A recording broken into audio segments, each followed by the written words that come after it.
Good to see you tonight. It's a beautiful, little windy, but a beautiful day outside. Inside here, it's climate controlled 72 degrees. We welcome you to the Flagler County Board of County Commissioners regular meeting. This is March 17th, 2025, and it's 5:00 p.m. If everybody could please stand for the pledge. I pledge allegiance to the flag of the United States of America and to the republic for which it stands, one nation under God, indivisible, with liberty and justice for all. Well, they'll fight out there.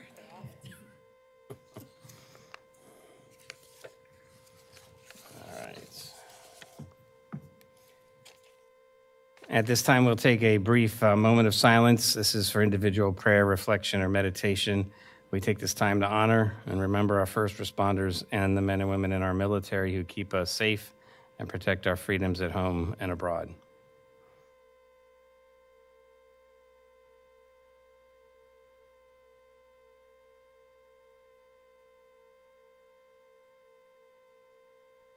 All right, thank you very much. A little bit of housekeeping before we get started. Go to my items.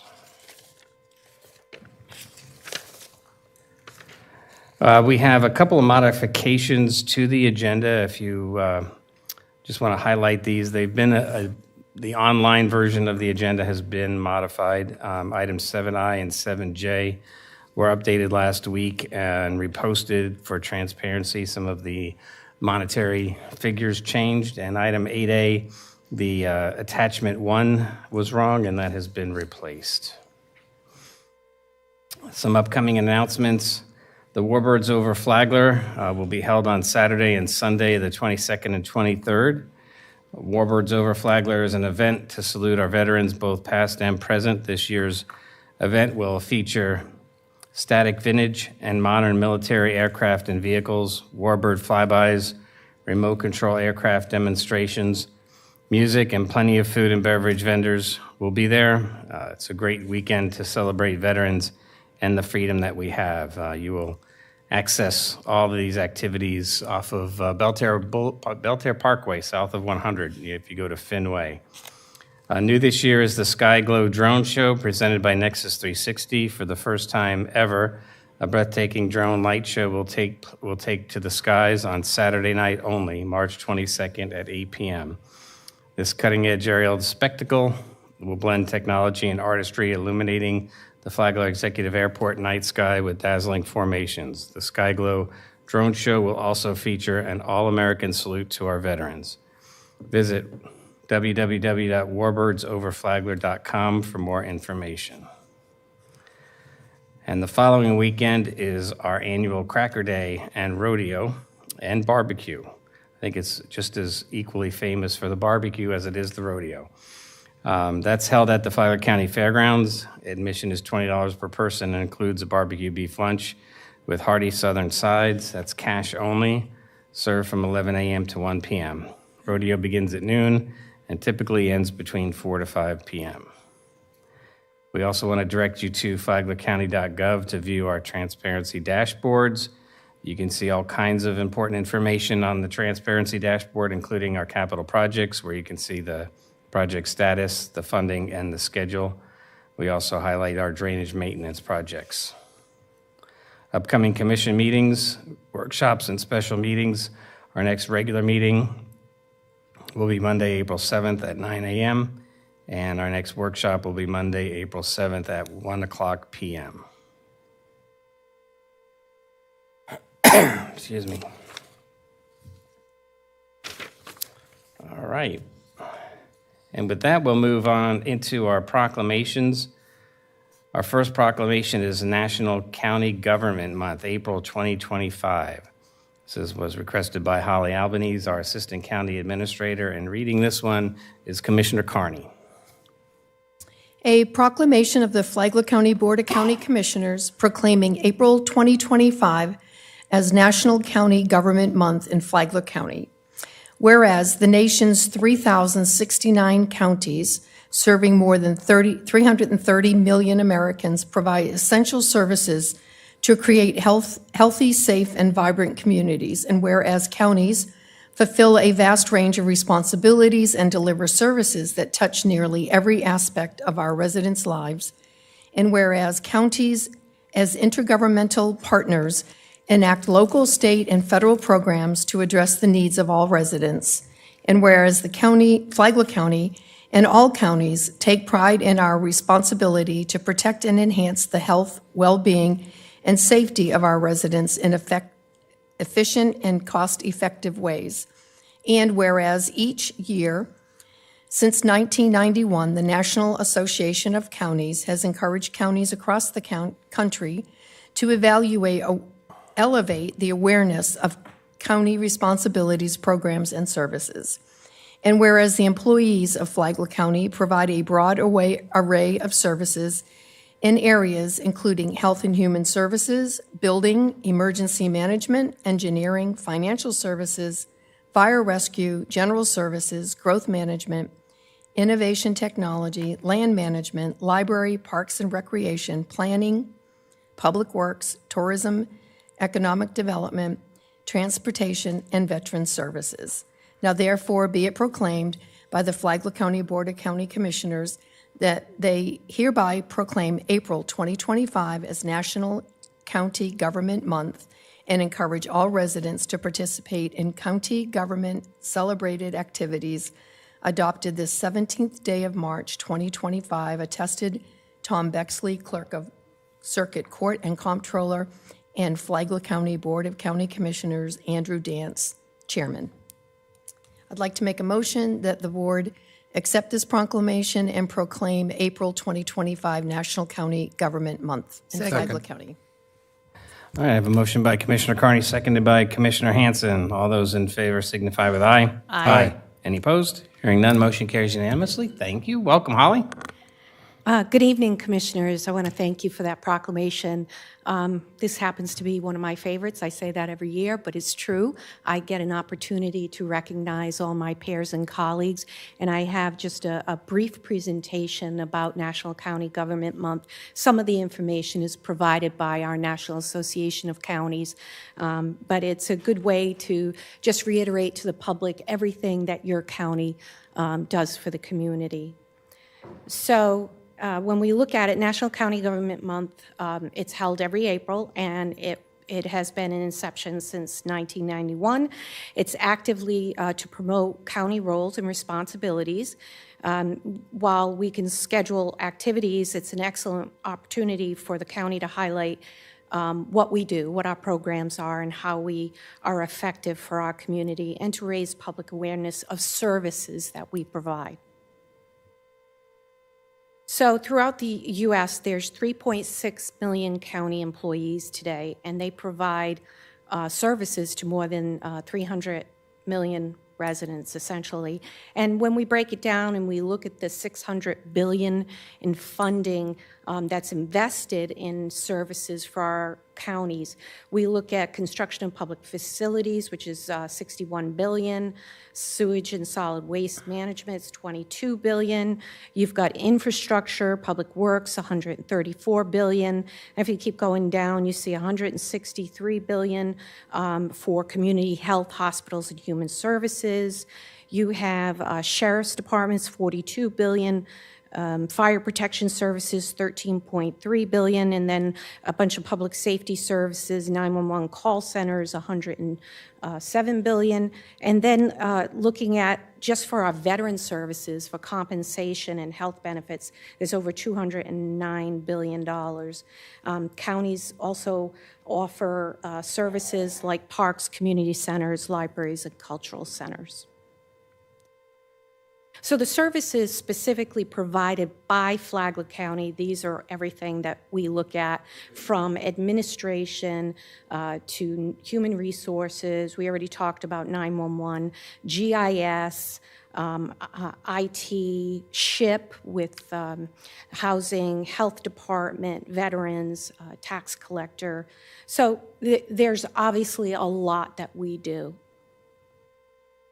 Now, looking at some of the projects coming soon, and I know you kind of discussed a lot of these projects at your workshop this afternoon, but just to reiterate, we have Central Commerce Parkway, the Reach 2 of Beach Nourishment, the sewer project on Barrier Island, which a portion of that came from legislative appropriation of $8 million.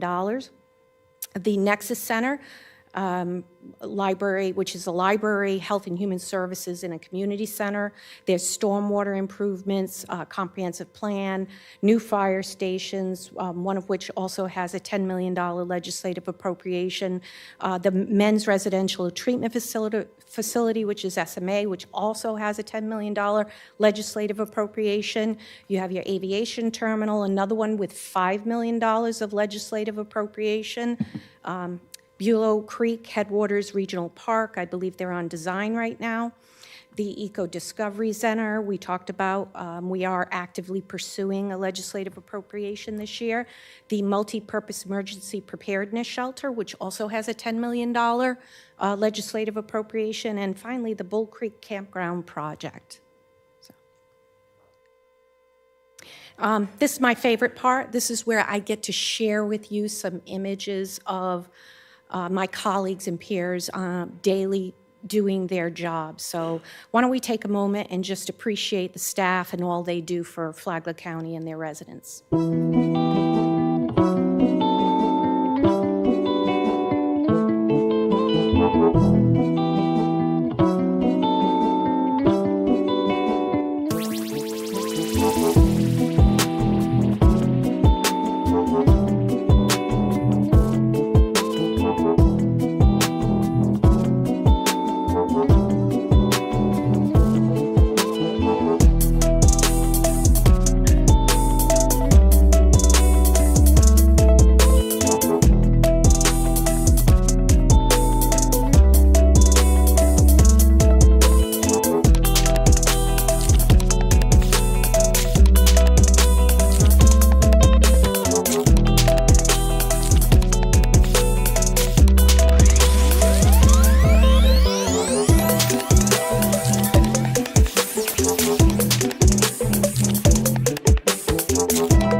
So yes, Taco is even a therapy dog. He's even part of the staff now too.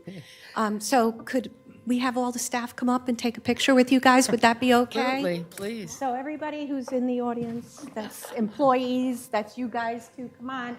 Yeah, yeah. What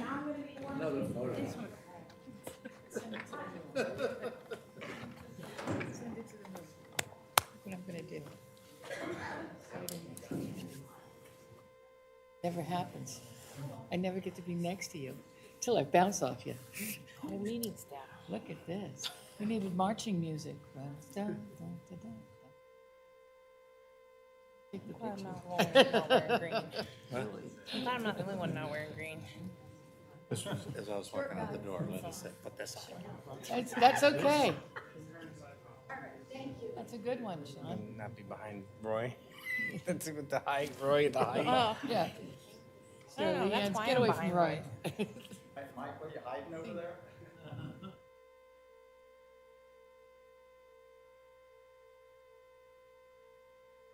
A lot of people.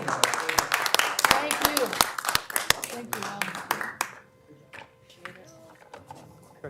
you're welcome. What do you think? Yeah, that's great. Good. I know, tomorrow's a- Thank you, Holly. It's always a great opportunity to highlight staff, and there's definitely too many pictures of board members up there in the presentation. More staff, less us. Oh, thank you. Yeah, whatever. Our next proclamation is for the Best Foot Forward program. This is requested by Emily Bush of Bike Walk Central Florida, the executive director. I will read this proclamation tonight as we've been highlighting this on the Community Traffic Safety Team meetings. Flagler County Board of County Commissioners recognizes the Best Foot Forward program in Flagler County, Florida. Whereas Best Foot Forward for Pedestrian Safety Program is a region-wide grassroots initiative to make walking safer by changing drivers' behaviors, utilizing a 3E methodology of low-cost engineering, high-visibility enforcement, and dynamic public education, measured by increasing driver yield rates at marked crosswalks.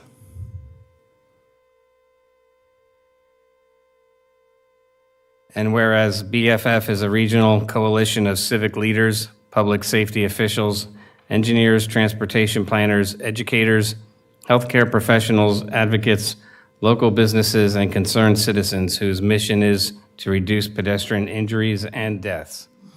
And whereas the coalition recognizes that the state of Florida has been designated in the top 3 most dangerous states for pedestrians in multiple Dangerous by Design reports published by Smart Growth America, which is a result of our state's history of designing roads for speed and convenience, not walking or biking.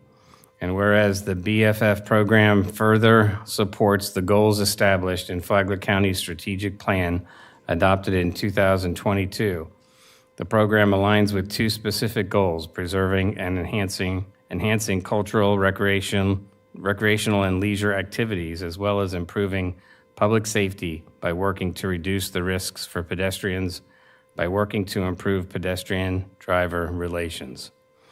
And whereas Flagler County supports the principles and practices of Best Foot Forward for pedestrian safety and joins with other cities, towns, counties, law enforcement, and regional planning agencies in a regional effort to reduce pedestrian injuries and fatalities. Now therefore be it proclaimed by the Flagler County Board of County Commissioners that they hereby recognize the Best Foot Forward for Pedestrian Safety program in Flagler County and encourage all to participate in this effort by educating both drivers and pedestrians to support high-visibility pedestrian enforcement actions. These actions will enhance the health and well-being of the residents and visitors to Flagler County and contribute to Flagler County's goal of building a vibrant and prosperous community with a focus on exceptional quality of life. Adopted this 17th day of March, 2025, attested by Tom Bexley, Clerk of the Court, and Flagler County Board of County Commissioners, Andrew Dance, Chair. Mr. Chairman, I move that we approve our support for the Best Foot Forward program. I'll second. I have a motion by Commissioner Hanson, seconded by Commissioner Richardson. All those in favor signify with aye. Aye. Aye. Any opposed? Hearing none, motion carries. Come on up. Now we're going to slide right into, from this proclamation into the Best Foot Forward program presentation. So we're going to make a seamless little transition right here. So introduce yourself and Who else is going to be with you? And we'll let you slide right in. Let me forget to take a picture when we're done. Of course, looking forward to it. Thank you guys so much for allowing us to be here today and for proclaiming your support for the program. Wanted to talk a little bit about it today. And State your name for the record. I'm Vince Dyer. I am the program manager of the Best Foot Forward program. So I'm here today standing in line for Emily Bush for the last minute emergency. She's our executive director. Thank you. Does this advance? Okay, perfect. Good deal.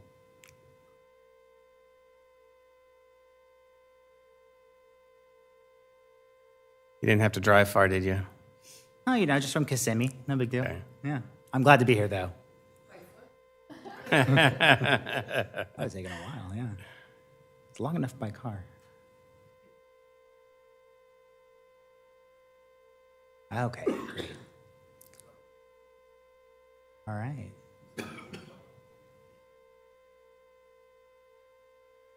There we go. All right, perfect. So here today to talk about the Best Foot Forward program, and our organization is Bike Walk Central Florida. So Best Foot Forward is the program specifically about pedestrians. Bike Walk Central Florida, we are a nonprofit organization that advocates to make walking, biking, and rolling more accessible to all. So we have a few programs that help get bikers on the road feeling more safe and walkers out and about as well. So you guys are probably familiar with the problem already that Florida is one of the most deadly places for pedestrians in the United States. That's based on those dangerous by design reports from Smart Growth America, which lists multiple of the metro areas in Florida among the top 25. Now, they do adjust for population, but they do not adjust for our beautiful weather here in Florida. So you can imagine that Florida is destined to be on the top of this list, knowing that people are walking and biking all year long. So our methodology is based on research done right here in Florida. It started in 1998 in St. Petersburg and was replicated in 2013 in Gainesville. The graph you're seeing there, they showed that a sample of crosswalks in the Gainesville area, starting off about 30% of drivers yielding. They went at it at a three-pronged approach: enforcement, education, and engineering, and they evaluated the effect along the way. And by the end of the study period, each of those crosswalks were averaging around 70% of drivers yielding, which was a huge improvement in the right direction. So we take that same methodology and try to get crosswalks that are on the low end, anything below 33% of drivers yielding, and trying to get on the high end, which we measure as 66% of drivers and more. So we started out in the Orlando metro area, Orange, Osceola, Seminole County. Last year, with the help of FDOT, they liked the work we were doing in those counties, wanted to see it elsewhere in the state. So we expanded into Brevard, Marion, and Volusia County. And then this year, with FDOT's help, we continued into Polk and Lake. And then the Volusia Flagler TPO saw what we were doing in Volusia County and wanted to help support us, giving Flagler a chance to see what we can do in their county as well. So we're excited here to be in Flagler County too this year. So our bread and butter is taking data at crosswalks, stepping out and giving drivers the choice on whether or not they choose to yield to us in the crosswalk. If they continue through the crosswalk, once we've stepped in and established our right to cross, we mark that as not yielding. And if they do stop for us and allow us to cross, we mark it as yielding.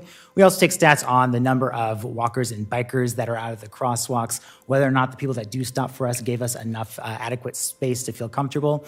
And we take notes of the countermeasures, what state they're in, the markings, the signage, and we'll report back to our public works partners, anything to bring to their attention, let them know what the driver yield rate is as well. And so we always put out a flag at a safe stopping distance based on the speed limit. So that way we're ensuring drivers have plenty of time to stop. It's the same way our enforcements are run as well. So based on the speed limit, they'll have a certain amount of feet to stop, the same distance that they use for calculating how long a yellow light should be at a traffic signal. So we use that same methodology for our research as well, which was the methodology in those studies that I mentioned just a moment ago. So a little bit about the data that we just took here recently in Flagler County. So again, I mentioned that 33% and lower is considered low yielding, 66% and higher is considered high yielding. And you would assume that anything that is a signalized intersection would automatically be 66% or above, but not always. But so you'll notice on here, one of the ones that stands off right off the bat is Town Center Boulevard and Royal Palms Parkway. That is a trail crossing, and that one's only 38% of drivers yielding. Ocean Shore at Gamble Rogers State Park, again, right in front of a park, 31%. So those are the two of biggest concern.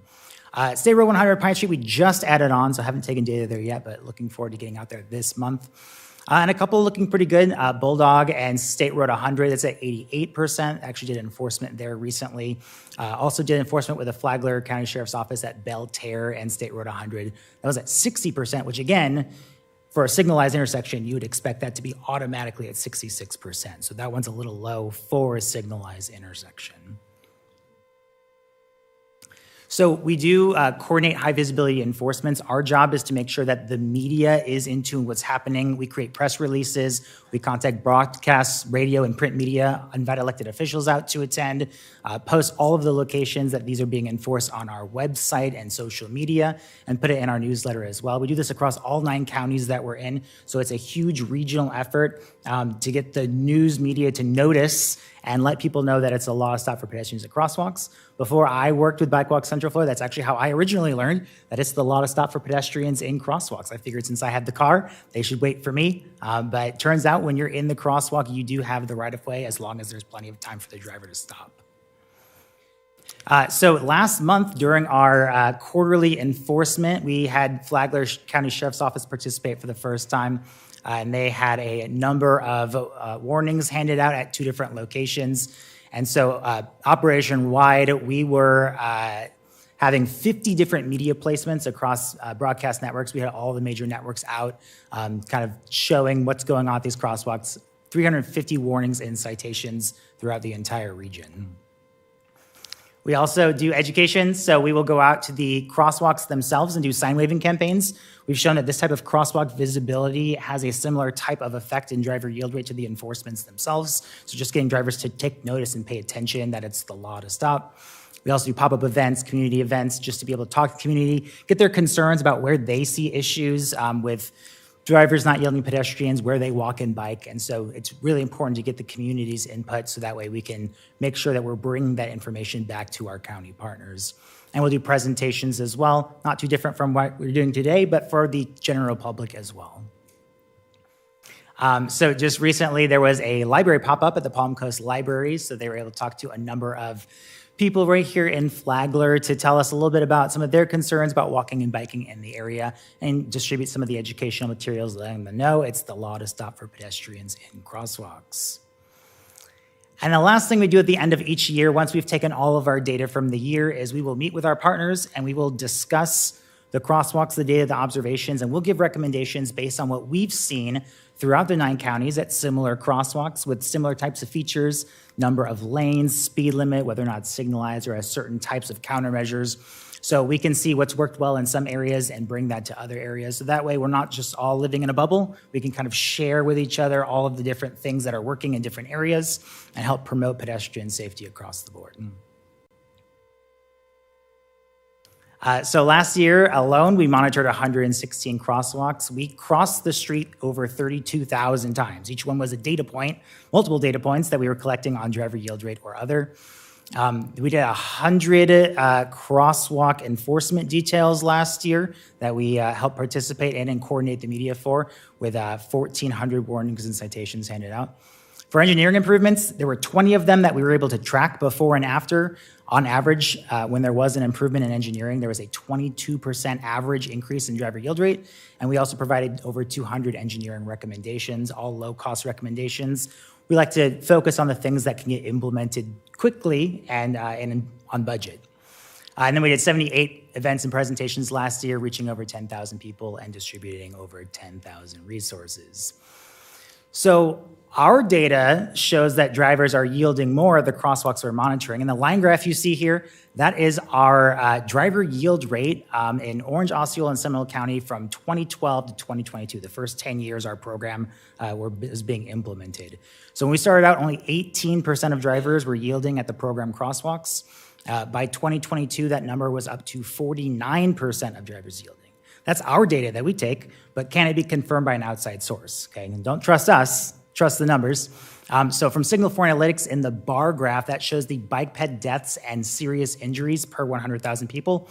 And so in that 3-county area, they saw that number continue to rise up through 2015 when Orlando Metro was named the deadliest place in the nation for pedestrians. Since 2015, it has come down and leveled off, which it makes a pretty nice inverse compared to what we've been recording in our own driver yield rate data at the crosswalks that we've been at.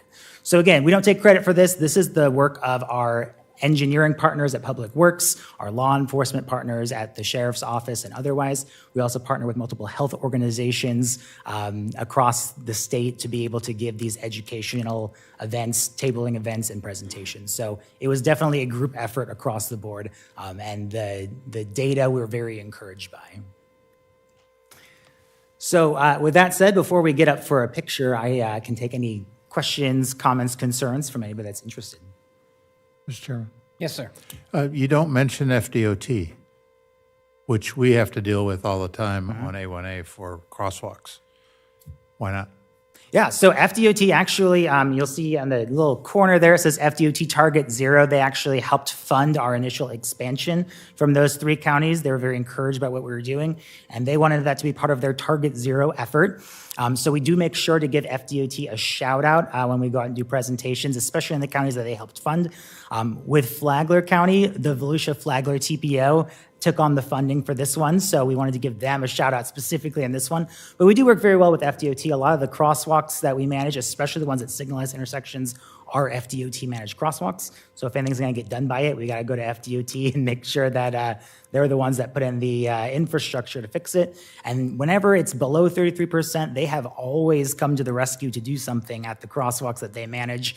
So very fortunate to have their partnership as well. How effective is a flashing yellow light? Yeah, so the circular, just steady flashing light that constantly flashes is not effective at all for pedestrian safety. There is no difference with or without it. The rapid flashing beacons, the rectangular ones, Right. those ones automatically, just like you would expect with a signalized intersection, tend to jump us up right to 70% or higher driver's yielding, which is above the 66% mark. There have been a few cases where they put in those RRFBs and they are slightly below 70%. And in those cases, we recommend it combined with a couple of other features to try to boost it above that rate.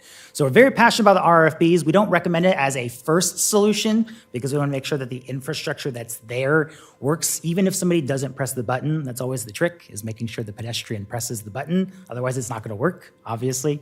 So the RRFB is very effective. The pedestrian hybrid beacons, also very effective. The yellow circular slow flashing beacons, unfortunately, not effective at all. North of us in St. Johns County, they had a program where they had orange flags Yeah. that you could pick up and wave as you crossed. Have you seen that? Yeah, we actually measured last year in Volusia County a couple locations that have those flags. Without the flags versus with, we were able to show that carrying a flag improves the driver yield rate by 18%. So they work. They do, yeah. As long as they use them. Same with pushing the button. Got to push the button. Great question. Thank you. Yeah. Any other questions? Where do the flags go after you cross the street? They have a little holder on both sides of the street. Okay. But you can imagine that they get kind of built up on one side Well, sometimes. you're talking about do you bring the That does flag with happen. you? Yeah. So you got to pass it to another friend to go the other way back. Yeah. Gotcha. And those do get stolen sometimes too. So it's not a first recommendation, but they do work whenever it's used properly. Yeah. Just curious. Yeah, that's a great question. Yep, very true. Well, I want to thank you for coming. Thanks to the TPO for funding your extension into Flagler County. It's an important issue. We've had a couple of fatalities in crosswalks, so it's very sad. And many times, with all of our students walking to and from school, it's an additional hazard as well. So the continual education campaign and the analysis of crosswalks to make sure they're being the design is proper there's no obstructions, visual or anything. So it's really happy that we've got great partners as well. Sergeant Biss with the Flagler County Sheriff's Office was, I know, was very helpful in doing the enforcement portion. So, all right. Well, thank you again. Thank you, Pam, from the TPO for being here. And who else do we have? And we have Kenzie, our program coordinator for Kenzie. Flagler County. And we would also love to get a photo. We do have a few people here supporting us, but anybody that would like to come support the Bike Ped Coalition is welcome to come up as well. No need to make a huge production, but if you're wanting to come up, feel free, and we'd love to get a photo with you guys. Come on up.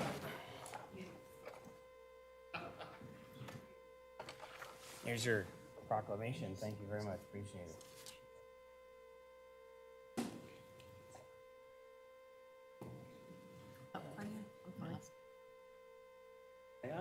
Come on up. Absolutely. Thank you. Okay, I've got 2 cameras, so don't go shooting off real quick, okay? 1, 2, 3. Couple more. Next camera.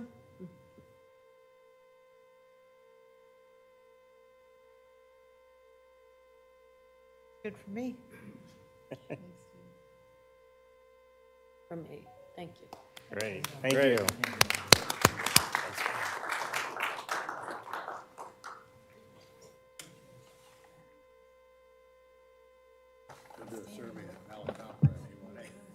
Yeah. Well, we have the fancy plan. It just hasn't been funded yet.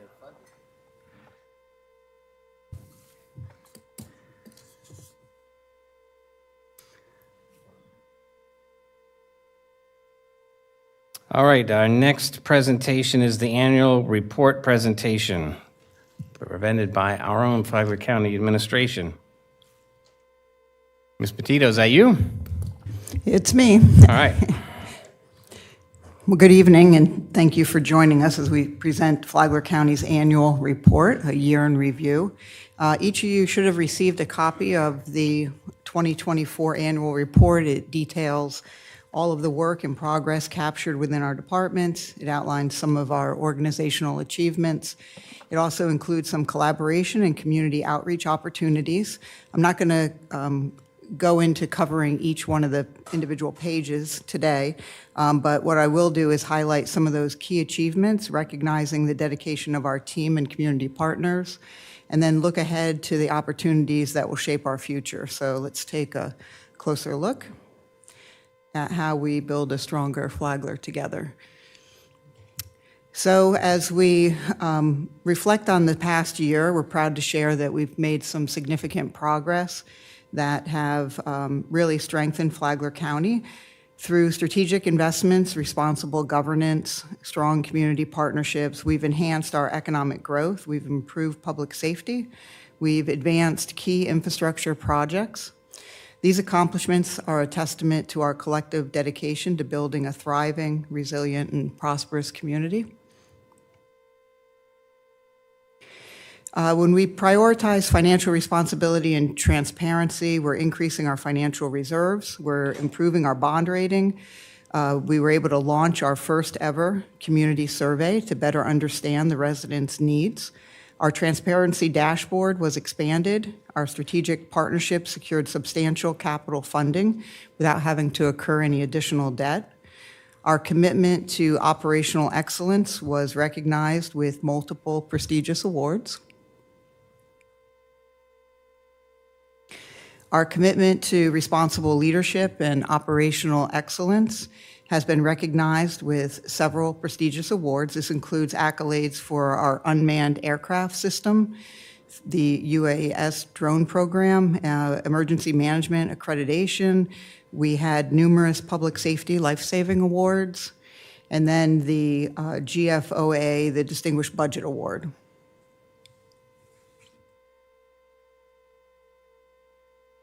We've been able to advance our economic development through adoption of incentives and strategic partnerships.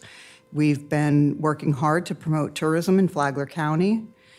The completion of the General Aviation Terminal apron expansion and some of those ongoing airport infrastructure improvements support our economic development opportunities. When we look at key infrastructure investments that include expanding high-speed internet to rural areas, enhancing potable water, and the design of a backbone sewer system on the barrier island, and we've completed essential environmental management plans. I know We've been working on the beach. We've been able to do stormwater and also some resiliency plans.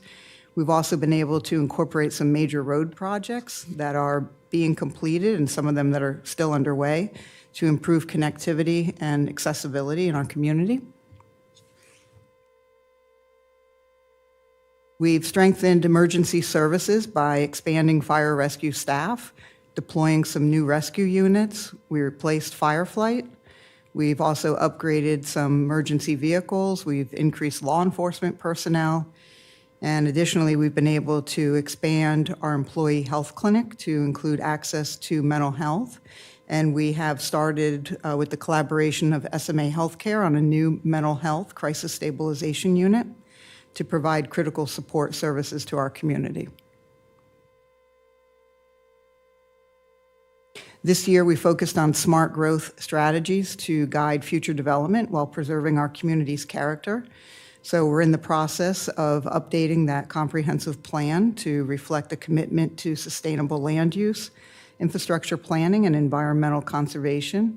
We've upgraded our development software and streamlined the process so that development can proceed more efficiently. We've strengthened collaboration with our community partners through quarterly economic development meetings and an annual capital improvement planning session. Our efforts ensure that growth is strategic, responsible, and aligned with long-term community goals. And as we look ahead at a shared future, our continued progress is a testament to the leadership of the Board of County Commissioners, the dedication of our staff, and the support of our residents and partners. As we move forward, we remain committed to economic prosperity, quality of life, and a community well-being. And I just thank you for your continued support in making Flagler County a place that we're all proud to call home.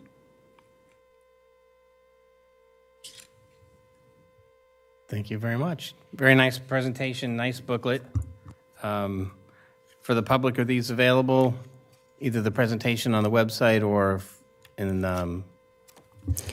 We have Anybody both wanted one? available. So this, I believe, will be digitized and be on our website. Okay. We do have some hard copies. The presentation is available as well. Okay, great.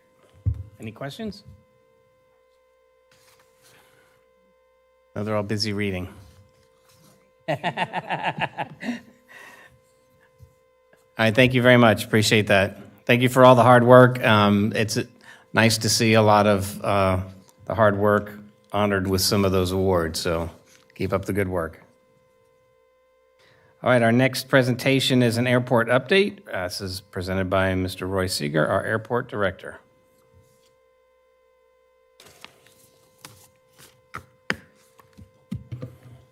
Good afternoon, sir. Good evening, Chair and Commissioners. My name is Roy Seeger, the Director of the Flagler Executive Airport.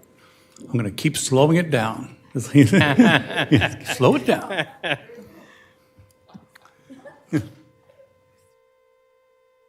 That's okay. Are you getting it put up there?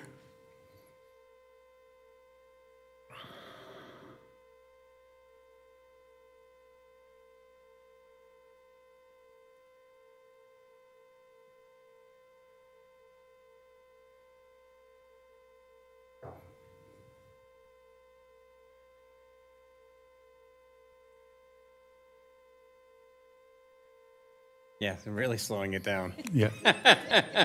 This is not my fault. That's all right.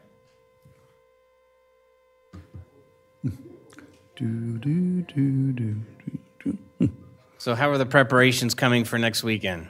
They're coming along great. This weekend. This weekend. This oh, yeah. weekend. I wish it was next weekend. This weekend. Yeah. So when it becomes when the event, this takes a lot of planning to do this event, and when it gets to this point, it just kicks over itself. It just the ball's in motion and everything just starts falling in place. There's no stopping it. Have you dared? Except for, and we're going to talk a little bit at the end, except for weather, but we have some fantastic weather this week, so it's going to be great weather for it. I was going to say, if you dared look at the extended forecast yet. It's going to be around 70 degrees that day and zero rain, so it's going to be a great weekend.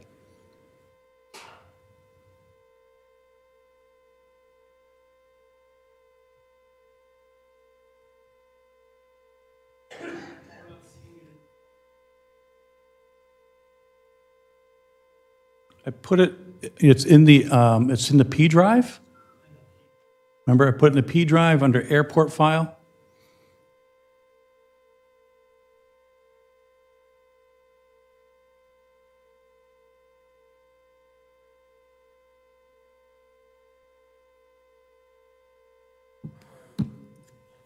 There we go. There we go. Okay, so just to get a quick update here about the airport. So first of all, happy St. Patrick's Day. Everybody's got their green on, I see. Thank you. Very nice. So just want a quick update about the what's going on at the airport, talk about our air traffic control tower operations. So last year we finished out in calendar year 24 of 180,000 operations. This year so far, this is not including March yet, but 15,133 operations in January and 13,105 in February.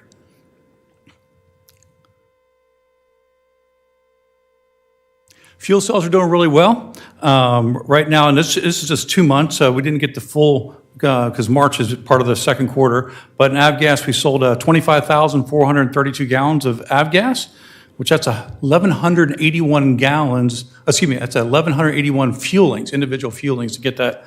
And then Jet A was 31,573 gallons.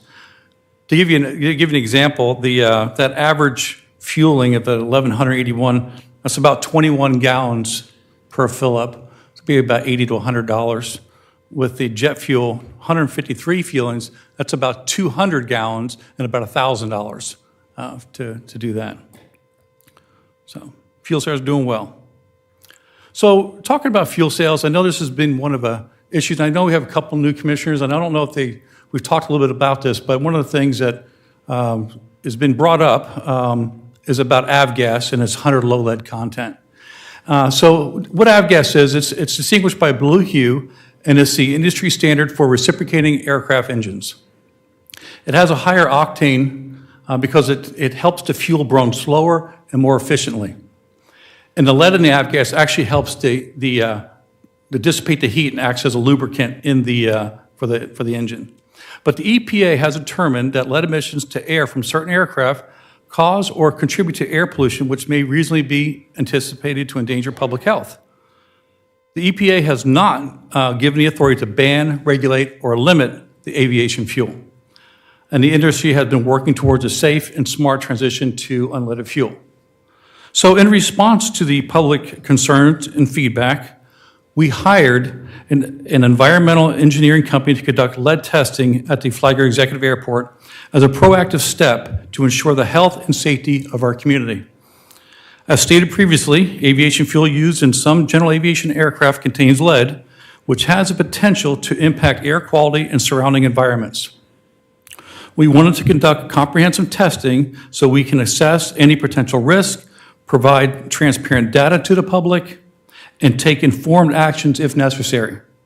This initiative reflects our commitment to the environmental responsibility, public health, and maintain a safe and sustainable airport for all.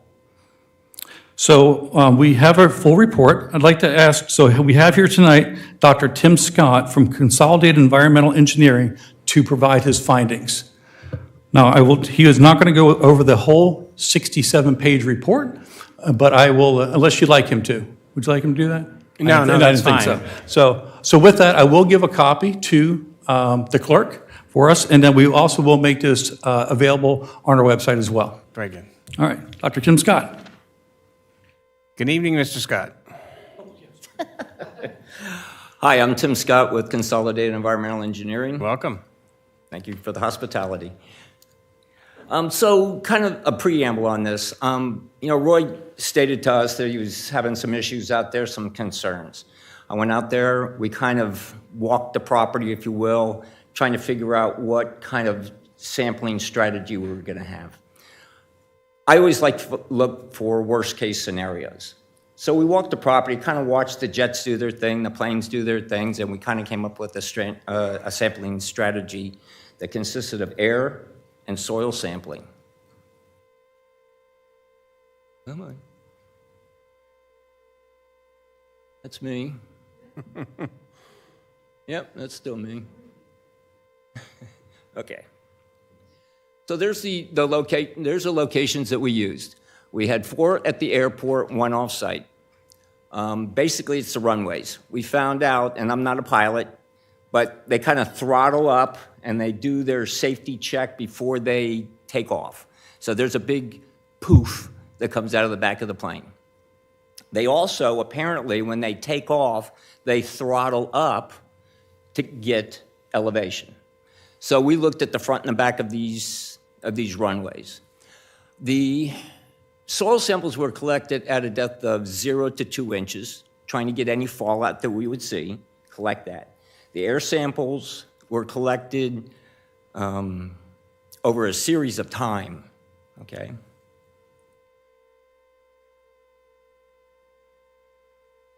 So the air samples. What's the standard? Okay, we're looking at OSHA. What's the exposure that an individual can have for lead over an 8-hour period? That's just standard on your right.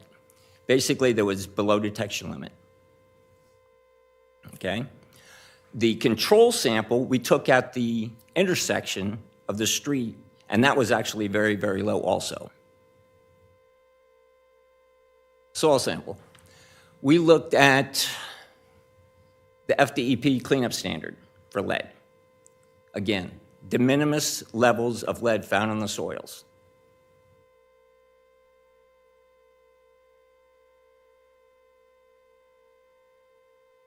It's kind of sort of it, unless you want me to read the whole 67 pages. I'll ask one. Can you go back 2 slides to the air? All right. So the basis for at the end of the runways is the result. Is that what the column is? Yeah. Well, the one all the way to the right is your standard, 50. That's your OSHA standard. That's what you're allowed in a commercial setting for exposure to lead over an 8-hour work time. Where would you find that? Where would you find 50? Under the OSHA, under 920. Yeah, what environment would you Oh, find? like printed circuit board shops. What? Printed circuit board shops. A printed circuit board shop. Somebody's doing lead soldering. Okay. Things like that. So in that type of manufacturing environment, they are very heavily tested to make sure that. Correct. Okay. Just to kind of tell you my stripes, we do a lot of work for the aerospace companies. We do a lot of work out of Kennedy Space Center. I do all of the aerospace companies in Melbourne, Central Florida. I have all the contracts for all of Monroe County, for all their buildings. I have the whole state contract for Department of Children and Families. So, and I've kind of been around for a while in this business. Okay, so the highest rating for air would be the control background. Is that correct? It was. Which, And that's at your lab limit. So it varies sometimes depending on how their spikes work. If you know, I'm going to talk over your head, but they'll spike a sample, and whatever the recovery rate is, it may change the influence of the control. and that was the one closest to the To the roadway. road. Right. Yes. Okay. And then the next chart again. So the results, Right. that's really de minimis. And why didn't I take a control for the lead? Just there's a lot of fill all over the place, and I was afraid to take one at the intersection because I'm not sure around here what kind of fill's brought in from 50 miles away or so.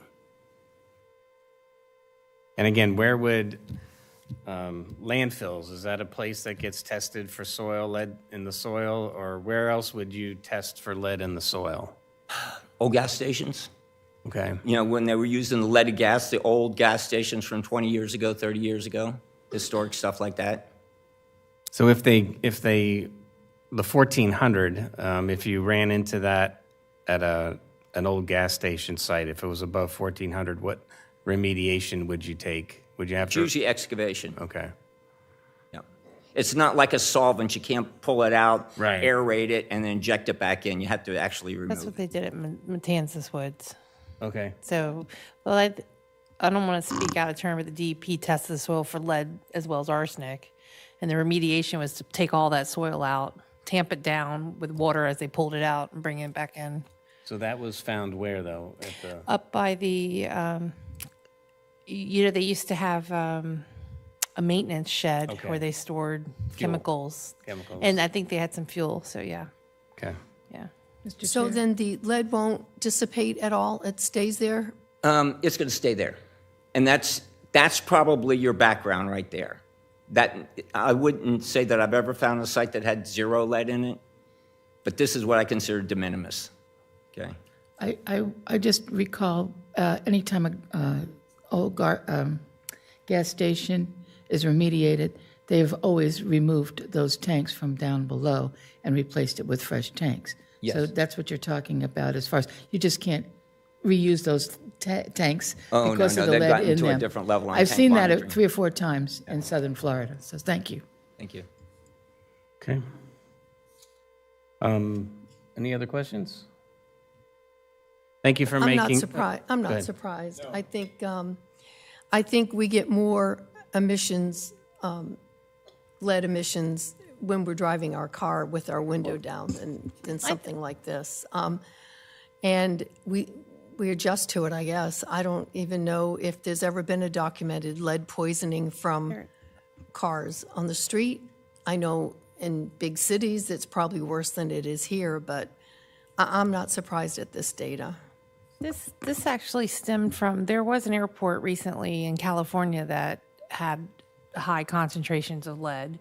It wasn't necessarily, I mean, I can't remember the specifics, but the children tested high for lead that lived near the airport.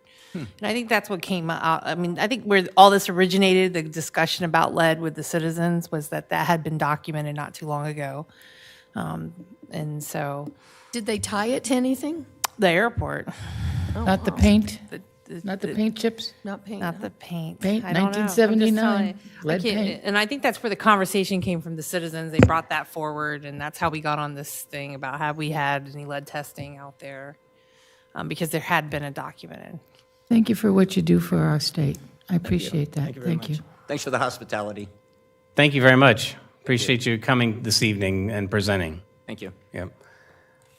I feel like I'm in more, right, you questioned bike riding amongst the traffic. It's supposed to be healthy. Yes, go biking at the airport, you'll be fine. Exactly, good point. Yeah. So just a few more slides here. Just want to talk about the current projects we got going on at the airport. Tonight you're going to see, so we got the design of the wildlife hazard fence that funded by FAA and FDOT. We'll actually have on your agenda tonight a PTGA for FDOT to get this project started. We had just a little background on that. We, as you can look at the airport, you can see a lot of vegetation, lots of trees. That means we have lots of wildlife at the airport. Earlier last year, we actually had a jet hit a couple deer, and so the FAA said, you need to put up a fence. So we're going to put up the fence. That's going to be a multi-year project. It's going to be probably about a $6 million project, all in all. That is, when I say wildlife fence, it is when you look at the fence, it's a 10-foot fence with a 3-strand barbed wire on top and 2 feet under the ground as well. So that'll be a multi-year project over the years. Now, that will not be, also just want to say, you're not going to see that from the road or really anywhere. It's going to be areas that are kind of hidden on the airport where normal people wouldn't be walking. The pilots will see it, of course, but it's not on the actual perimeter. You can see those different lines where it's actually inside the perimeter of so basically it's fencing the AOA, the airport operating area. The different colors mean what? So right now, the blue is where we're going to be putting the fence. The red area is what we're going to leave alone. That's the regular 6-foot fence with the 3-strand barbed wire. That's already fenced. The orange is what we already have fenced way back there, and that's the 6-foot fence as well with the 3-strand barbed wire. So basically, the blue is what you see what we'll be replacing.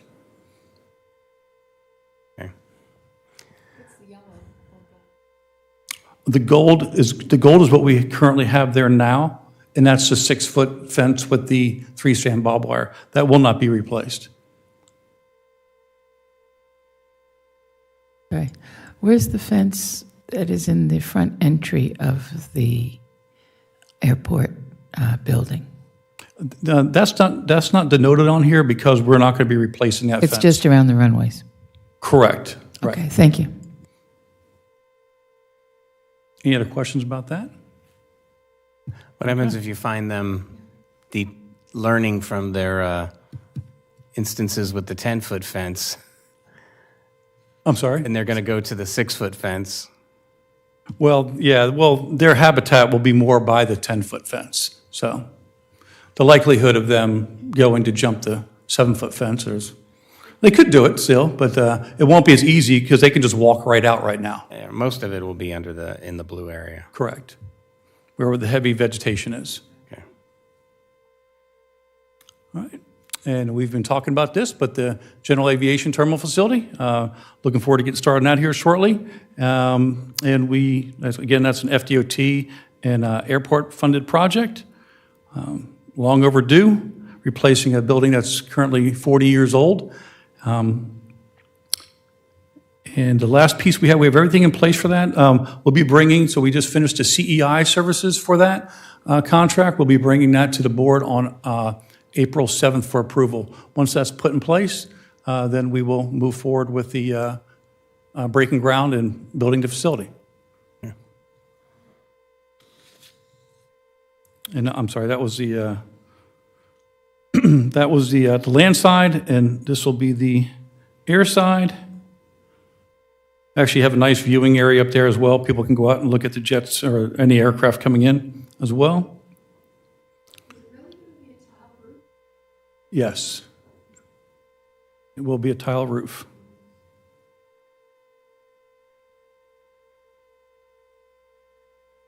We just had, back in February, we had our 14th annual Race to the Runways. That's in partnership with the Rotary Club of Flagler Beach. Our inaugural event was back in 2012. It's a unique opportunity to showcase and promote and elevate the airport's visibility in our community. We had a little over, Commissioner Dance, I believe you were there. You came out and we appreciate that. We had over 500 runners, so it was a great time. Everybody likes to come back. We make a very unique medal every year, different airplanes, so everybody likes to come back and collect that new medal. So again, that was on Saturday, February 22nd. And then, as you already stated earlier, so we have Warbirds over Flagler this weekend. We're going to have static displays. We're going to have remote control aircraft demonstration, food and beverage, music. It's fun for everybody. It's going to be a great event.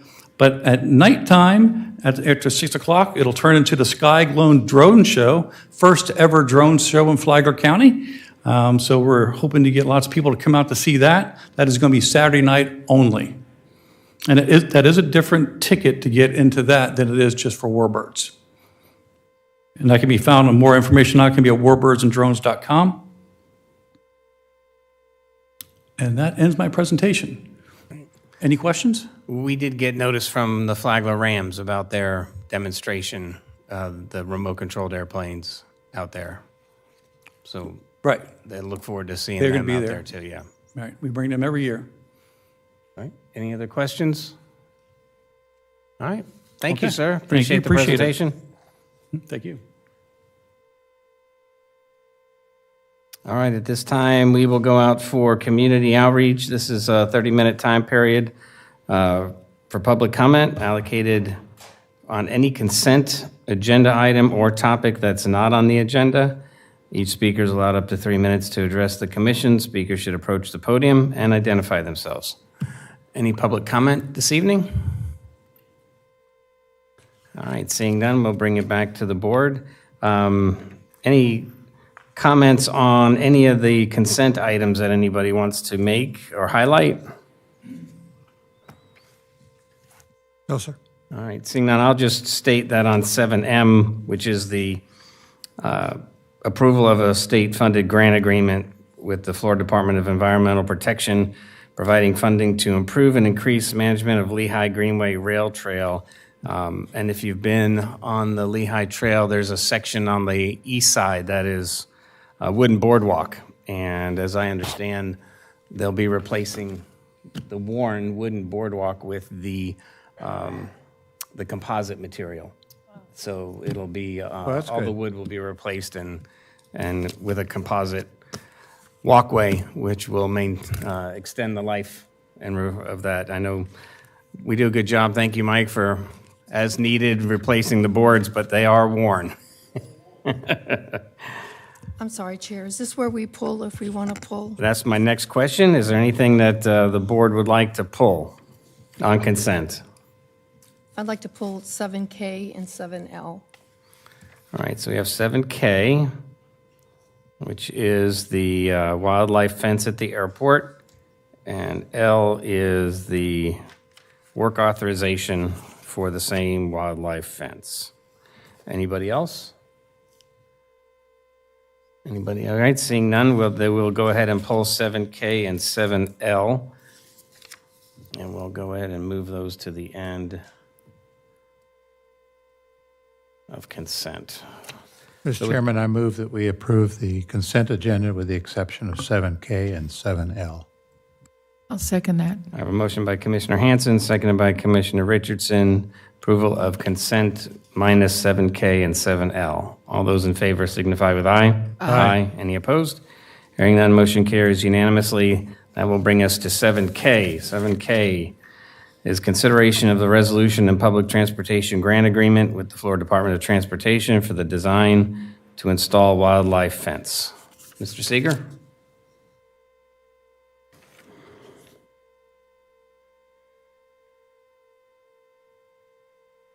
Good evening, Chair and Commissioners. My name is Roy Seeger, Director of Flagler Executive Airport.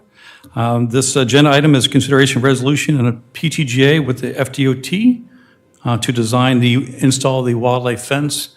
This is the FDOT portion. FAA is paying 90% of this. This is FDOT is paying 8%. Airport's paying 2%. We already discussed what the fence involves. Do I need to go back into that again, or? Nope. Is there a Okay. specific question for Mr.? So what question? No, I don't have a question. I'm pulling these two items for the same reason. I've pulled everything at the airport since the airport ordinance, zoning ordinance. I'd like to refer my colleagues to page 423. 423 specifically states that this ordinance is required. It does not say we will adopt it. It does not say it would be nice to have it. It states under section 4, that 4B, that local government is required to have local zoning, hold on one second.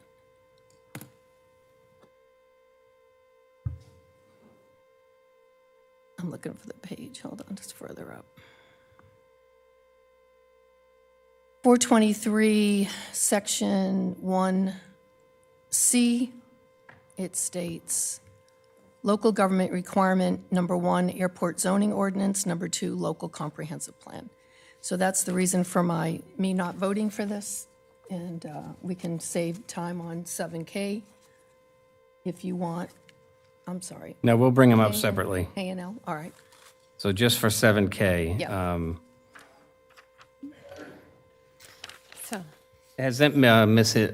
Petito, we still have the latest letter, has anything changed from FDOT in regards to their letter to proceed? No, sir, nothing's changed. The last update that we had given them, I believe, had us giving them the adopted ordinance at the end of May, I believe. So we're on track to bring it back for your first reading at the April 7th, and then your second and final reading is the second meeting in April. So it should be well in advance of the end of May. Okay. Any other questions, comments? We'll need a motion for 7K. Mr. Chairman, I move we approve 7K. I have a motion by Commissioner Hanson. I need a second. Can be for discussion only. I'll second. I have a motion by Commissioner Hanson, seconded by Commissioner Pennington. So we'll have, you said for discussion? Yes. So this is primarily because the FDOT portion of the grant requires that the ordinance be in place, just like last time, correct? Where we had that discussion. Correct. Okay, yeah. The counter being, But you said 90% of this is FAA, Correct. 8's Yeah, so the whole, FDOT, and 2 is you. correct. So the whole project is, Yeah. yeah, so FAA is paying $191,700, FDOT $17,040. Right.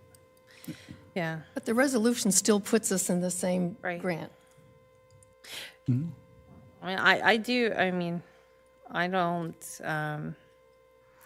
so from a pragmatic, holistic approach, I don't disagree with Ms. Carney. We shouldn't be signing agreements that hold us to something, even if we just have some sort of letter. You know, I think the contract overrides a letter, but I can also argue that the majority of this project is through the FAA, who do not hold our feet on the ordinance, right? Correct. So, one way or the other on it. I know we thought it was going through in March. Now it's April. Hopefully, it goes through in April. Should have gone through many moons ago. So, I see. Let's hope it goes through in April. okay. Any other comments? All right. Seeing none, I'll go ahead and call the question. Let's go to public comment. Public comments. Anybody that wishes to address the public on this item? All right. Let's bring it back to the board. Seeing no other comments, we'll go ahead and call the question. All those in favor of 7K, the PTGA funding grant. All those in favor signify with aye. Aye. Aye. All those opposed? Nay. Motion carries 3-2. We'll move to 7L, consideration of the work authorization for WA-1, which establishes the scope of services and compensation for Hoyle Tanner and Associates under Flagler County Contract RSQ 25-002Q to install wildlife fence. That's the design? Design and construction? Or- This is just design. Okay, just So this is design. just the work authorization for Hoyle Tanner Associates to design the wildlife fence for the Flagler Executive Airport. Okay, great. Same funding, right? Mechanisms? Correct, same funding. With the FAA being the majority, the FDOT the minority, and then you, right? Correct. Yeah, and again, I just think, we were months, and I think that's probably what you're just seeing here is just frustration votes, I understand. Because for years, we should have had an ordinance in place in years, so. I don't have a problem with the fence or the way it was funded. It's just a matter of that, so. Mr. Chairman, I move we approve 7L. Motion by Commissioner Hanson, Second. seconded by Commissioner Richardson.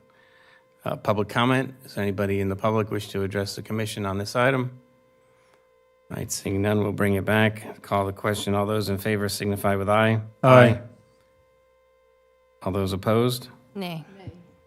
I only heard 2 nay approvals. I'm going to redo that again. All those in favor of the motion signify with aye. Aye. Aye. All those opposed? Nay. Nay. Okay, He never motion hears carries me. 3-2. Thank you very much. You never. Thank you. This I know the thing clerk probably appreciated that. All right, we are through to consent. Brings us to item 8A. 8A is consideration of approval of recommended shortlist of design-build teams and authorize execution of stipend agreements with the unsuccessful shortlisted teams for the Phase Design Build PDB project contract for the Eco Discovery Center project. This is requested by Robert Rounds, Purchasing Manager, and Hamid Tabassian, County Engineer. Welcome, welcome. Good evening, Mr. Chairman, Commissioners. Hamid Tabassian, County Engineer. The item is in reference to the Eco Discovery Center project, phase design build, contracting 2 steps procurement method. In step one of the procurement process, we issued a request for qualification through the OpenGov procurement system, which we just started using, seeking design build teams qualifications for phase design build services for design permitting and construction of the Flagler County Visitor Eco Discovery Center. The project evaluation committee reviewed and ranked 7 proposals received, staff recommending the top 3 ranked firms to be shortlisted and advance into step 2 of the procurement process. The following 3 top firms are the Clutch Companies, Alden White Construction, and Sauer Construction. In step 2 of the procurement process, after the execution of the stipend agreement, a request for proposal to include the phase design build criteria, requirements, and provisions of the design and pre-construction services phase, which is the phase 1 of the design build contract, and construction phase 2 of the phase design build, will be issued to the shortlisted teams for them to prepare and submit a technical proposal and a price proposal. The price proposal will consist of a proposed markup that will be applied to as a percentage to the direct cost of the project. That would be to compensate the design build firm for all profit and home office overhead costs as defined in RFP for evaluation and final selection.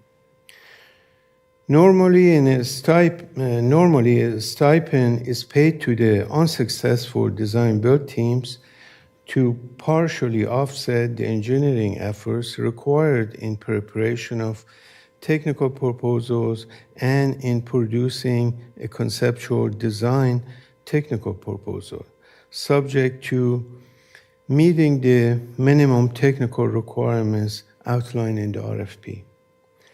The staff recommends approval of the shortlisted design build teams and authorize execution of stipend agreements with the shortlisted teams that will provide a payment of $15,000 to each of the unsuccessful shortlisted teams after evaluation of technical proposals in step 2 of the procurement process, and after you have awarded the phase design build project contract for the Eco Discovery Center project. In your package, I went through the phase design build delivery method, but I would be glad to answer any question related to the design build delivery method or the shortlisted process. All right. Questions did you have anything you wanted to add, Mr. Rounds? Oh, you're good? Okay. Okay, very good. In the background, ready to pounce. Okay. All right. I have questions. Yes. Okay, so what we're saying is this is to approve $15,000 stipend for everyone who we don't award to, basically, right? To 2 of them. To 2 of them. So $30,000 gets paid out regardless if they. Okay. And have we done this before on projects? No, I feel like we this have is not. new This to is new. us. And what is the benefit of doing this? Yeah, in particular for the Eco Discovery Center, a year ago, our tourism department hired a design consultant to prepare conceptual plans, basically a rendering and a layout of the project with the rough order of magnitude costs that went into the programming. Now, after further consideration and where we are and looking at different delivery methods, it has been determined to move forward with phase design build delivery method. Design build is puts the responsibility of the design and construction of the project on one firm. So we would have one contract for both design and construction. In the phase design build, the advantage is that it's not only gives the owner here, the county, much more leeway on the design of the project, unlike the traditional design build that you award the contract in one phase as a lump sum based on the conceptual design. And here we would be able to review the design plans and to the liking of all stakeholders, make sure that it meets all the requirements and how it needs to be before we move into the construction phase. So that's why it's called phase design build or progressive design build. The county has not done a design build, traditional or phased in the past, typically done construction manager at risk, which is a similar type of delivery. It's an innovative delivery method. However, you have two contracts, one with the designer, one with the contractor. And the issue with that arises when there is a problem comes up with the design plans, and then the county is responsible for that design, and you would have to entertain change orders from the contractor. On the design build, the firm that is contracted is responsible for delivering the project and responsible for the design and construction. Now, in this phase design build, once we are completed with the design, the design build team would bid the project components and provide us with a guaranteed maximum price that we would come back to the board with that amount for the construction phase. Another advantage of this phase design build is that the contractor, designer work together collaboratively to design a project that meets the county needs and is within the budget that we got. So we don't have a budget problem. So, question that I've got is where we had an earlier discussion about a estimate for the building that went $10 million in encumbered funds already, plus a $3 million ask for an appropriation. There was still an amount over that. In essence, during this program, we could put a maximum cost to not to exceed and have them design the building based on that. Is that correct? Yes, sir. So this is an opportunity, as I see it anyway, to be able to manage that cost that we reviewed earlier. How about with this payment, the non-winning firms that are going to get paid? That's so that the information that they submit to us, we own that information at that point, and it allows us to kind of, correct me if I'm wrong, but kind of pick and choose the best ideas for the building or for the contractor that we select. Yes, sir. Yes, sir. Like I said, we only have that concept that was provided Right. with that one firm. We are going to include that concept in the RFP with all the requirements and how the contract is going to play to the shortlisted teams and ask them to provide us with their proposed concept for the project. And once that submitted, that becomes the property of the county. So you use their ideas, their innovative measures, and whatever that we like out of those two proposals that don't move forward to the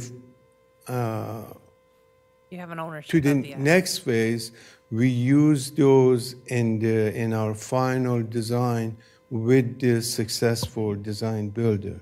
Okay. So there, it may, we're not asking them to bid on that specific design. The design can come back a little bit different. Yes, sir. Just the concept is Just the kind of square footage, maybe plus or minus, that we're looking for, and some of the, maybe the cues that were in the video presentation that tourism did. Yeah, yes, sir. That would be just the architect's effort to look at the goals of the project. We have outlined what the goals are, what components are going to be within that facility. So they're going to have their architects to come up with another layout, another proposal that the evaluation committee and in fact the board could look at and see, to give you ideas. And then the selection process in the second step would be for us to evaluate those technical proposals, Right. including their concept, their experience, their team and firm qualifications and experience, and grade those, score those, and then include that pricing component, which is their markup for the construction phase of the project. And then include that pricing in the overall evaluation for a best value selection. So the most we're going to spend out of this is $30,000. Yes, sir. Right. Well, the winning firm won't get the 15. They get the bid. So it's just 30. Right. Yes. And ownership, Ownership of the concepts so that you can use them. So with the build phase, they'll select the contractors, the designer? I'm sorry? So the designer will also select the contractors? Like whoever we go with will select the contractors? It's a team. It's a team. So we are asking for the design build firm to have a design. Right. They'll have their For- own contractors. Do we get some type of, so as it is now, we have someone design, how we do it now, I have just to think about what we've done, because we have it designed and then we go find the contractor, right? And have it built now? Right, Like the we're doing it CMAR. two separately now, and this is all in one. Correct. Okay, and so we have some, these still will have some sort of like warranty or some type of agreement we'll have with their contractor as well, just like we do now for our building. Yes, I don't ma'am. end up with like, I'm thinking of Holland Park. You know what I mean? Where someone designs it, another guy builds it. Or I think they had a design build, I'm not sure. But where the contractor, we couldn't control the contractor. I think it was separate. I think Was design it? was separate. Okay. Yes, Yeah, ma'am. all right. So the- you'll have some sort of. Are we going to do this for every building? Is this our new approach now, or is this just this particular project? Just this project, and in fact, we are doing for the emergency We're going to do this too? We're gonna facility give at the 30 grand? fairground as well. That one, because of the timeline, and Yeah, that we one's didn't really- have the time, we are just doing it with one step. We issued the request for proposals, and we didn't go through the shortlisting phase for that project. Here, typically in a design build, you want to go through the shortlist. So in the phase two, because the price comes into play, sometimes the price may get the job, and so we don't want, you do shortlist, so you make sure that here, what it is, these three firms, they are pretty much all qualified to do the job. They have the experience, qualifications to do the job. So in the next phase, we would look at, again, their technical proposal, look at their qualification and that concept that they submit. And based on that, the evaluation committee would go through another scoring, score them, but it is going to be the equation that we have in the RFP is the price over the score. So the lower the price is and the higher that the score is, the lower adjusted score that becomes, and whoever gets the lowest adjusted scores is determined to be the lowest bidder, basically. It's not clear to me on this. It says we're going to get providing a payment of $15,000 to each of the unsuccessful shortlisted teams. It does not say anywhere how much money the winner gets. The winner is going to get the job. Basically, So we're committing what? $30,000. 30,000 to the two unsuccessful It's crazy. proposers. Each one get 15,000 for the effort that they put in submitting that technical proposal, which would include that concept that they are putting forward. Typically, in a technical proposal, we don't ask for. Yeah, well, I understand all that, but what are we committing ourselves to? To two losers. No, we're not. What are we going to give the guy who wins? What's the builder? What if we decide not to build it? Yeah, we are not committing to award the project, even with this So the concept. guy who wins gets nothing if we decide not to go forward. What happens is, Commissioner, let me just interrupt if I can. What happens is that after the winner, the person that wins the proposal out of the three candidates, this is only the shortlist process. It will come back to the commission to get awarded as a contract with the costs and all the other things that are normally done. This is just a precursor process to identify the best design firm because they're already qualified. One thing I wanted to add it real quick, besides owning the design elements from the unsuccessful bidders that you can incorporate into the design moving forward, it streamlines the process and provides, this process of design build provides more accountability because in the past, you can have somebody design something and then the person that are building it or the contractor had issues with the design. Now this holds the entire accountability with one contractor. Can I just say, how do you manage two masters when you have the third? Because when a builder is building, they have their plan in mind. Now you've got two different people giving them input. Where's the final decision made? You mean when you have the When you're doing the project? when we have the designer and contractor together?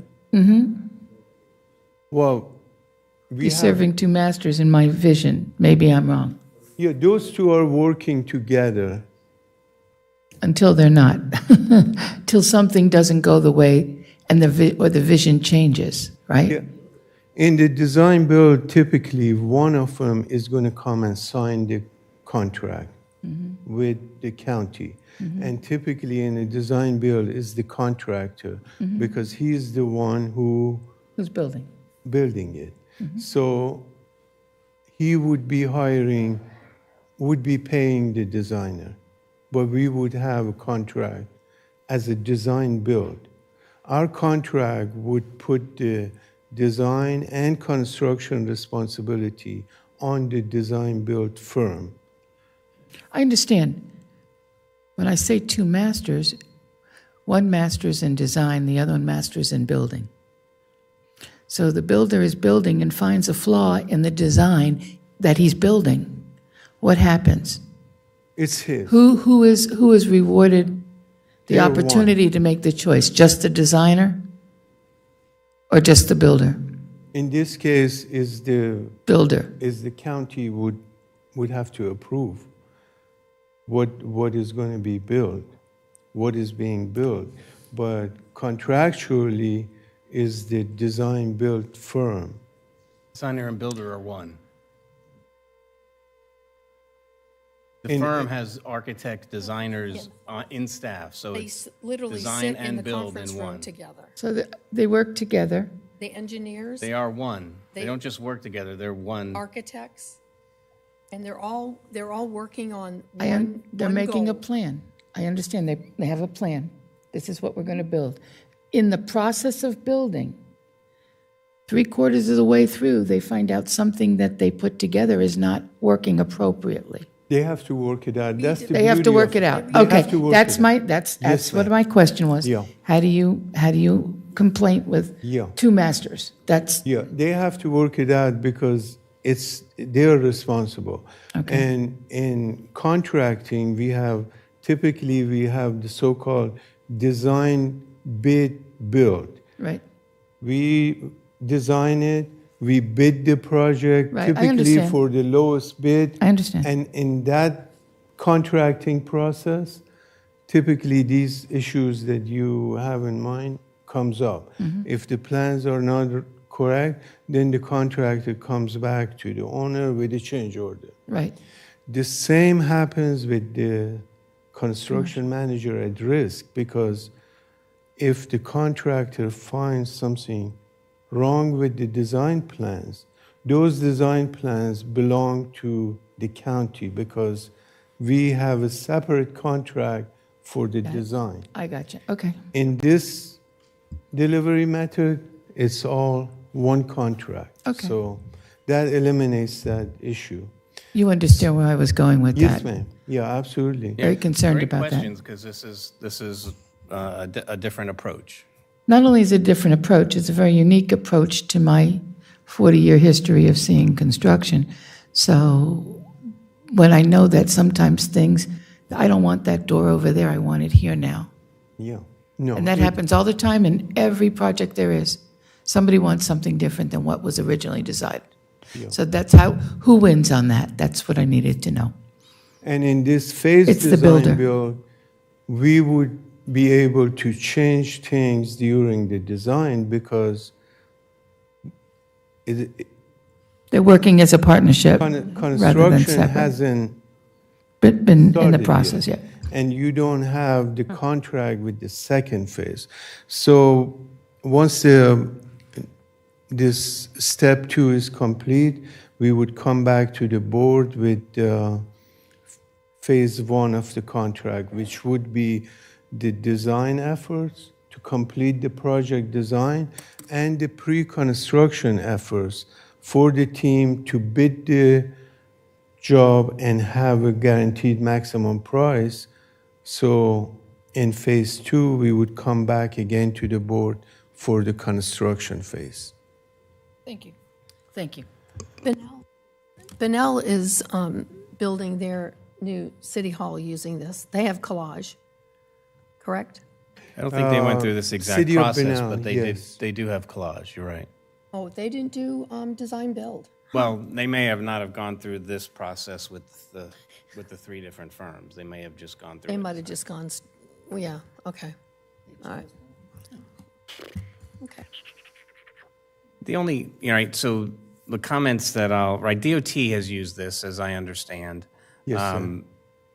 And it's best suited for unique or innovative projects. So what we're trying to do is get an innovative project designed, and, professionals' time is valuable. This is a way to compensate the professionals that are putting together, spending time to come up with an innovative concept, hopefully that they win you over with, that is going to be eye-catching, unique, and cost-effective. I think it's important that it remain within the project limits that we've stipulated earlier. There's comfort in not exceeding the 13 million because that's what we've got allocated. I don't know if that impacts, your presentation. I know it's all about what you tell these people about what the design parameters are so that they're comfortable going back and preparing the plans. I think Commissioner Hanson had mentioned that the two non-winning ones are getting 15 grand. I guess the winning contractor is taking a bit of a gamble that the project goes through. But he will get the awarded contract if the project moves through. If not, his gamble didn't quite pay off. Yes, and thinking about what Commissioner Hanson pointed out, should the Commission decide not to move forward with and cancel the whole project, then at that time, we would recommend to pay all three of them. Okay. Would you come back to us then on that at a later date?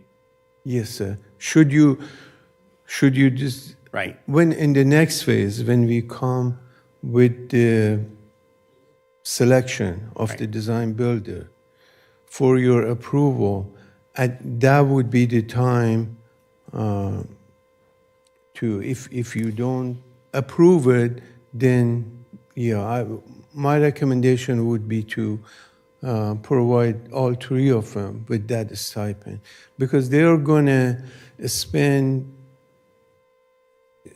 at least 2-3 times of this amount I have a to question. come up with what we are asking.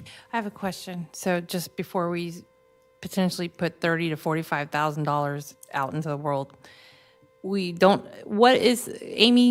this is a question for Ms. Lukasik. Refresh my memory. If you don't get the $3 million, what is the plan? So if you want to come up, but what is the second round for financing on this? Before we just give $45,000. I'm only asking because this is kind of one of those things, we're doing something before we know if we're getting something. And just want to refresh my memory on what we thought financing looked like for this project outside of legislative ask. Yes, so we currently have approved by the county commission and the TDC 1.6 million, which is kind of like the bucket we're looking at for this first phase. Approval from the TDC was a little over $10.3 million. So if we don't get the $3 million, we then would work with the selected contractor to say, here is our budget, and here is what we want, and give us your best product with your best price. Okay, and the 1.6 was from the general? No, this is all 100% TDC. TDC, yes, ma'am. Okay, so you're looking at, okay. Yeah. All right, so regardless, you would go back at this point, and would there be a change cost? Would you be charged again if the number changes, the project amount changes? No. I mean, if you're going to go to these three firms and say, I've got, right now, we think we earmarked 13 million. Right now, no. Oh, sorry. I would not send them out with Right. and do anything number. until we know. Right. At this, Well, are we proving something? So it should be at this tabled? time, we are just asking for a concept. Right. We're Giving gonna them pay- approximate, based on that budget that we have right now, giving them the approximate construction budget too. But that doesn't mean that we are locked in and going to the next phase. I just wanna We're going to ensure- hold them to that. Another thing that I would like to mention, if you don't feel comfortable with the stipend, we can issue the RFP without requesting them to provide us their conceptual proposed plan for the project. We can go through and ask them just for their qualification and their markup percentage for the construction work, cost of work during construction, and make the determination in step 2 based on that without having them going through and giving us that concept that we are asking them. With that, that would eliminate that stipend. When Amy and I, we have been going through this for a while and explaining what phase design build is, what's the traditional design build, what are these different delivery methods. The preference was that let's get these additional innovative concepts, proposals, and that would help us, during the design of the project. This So- funding, this 30 to potentially 45,000 is general fund, right? No, No, TDC. TDC, all right. Well, I like the approach. I think this is a good way Yes, to do this. I and really do. with the images you've been seeing, again, is the conceptual renderings. It was just to help get the Right. project started, create marketing packages, put the vision to life. We're not married to that. There could be a completely different approach and concept someone may have to do it better, quicker, and cheaper. So at the end of the day, that's what we're hoping to get between this competitive process. And if we only end up with 10.3 million, no legislative money, then that's what we have for the project. okay.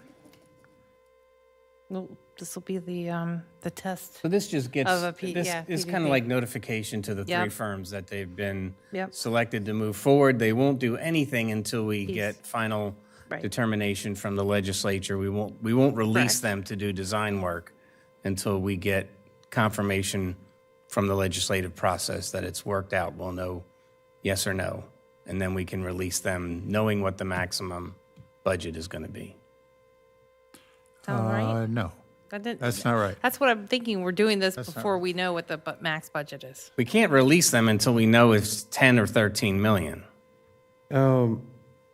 We were going to release the RFP after your approval tonight to get their concept and see who's, 3 million's too much wiggle room. but 0.6 and a 10.3, she said. That was 1.6. Right, but we're asking for 3 from the legislature.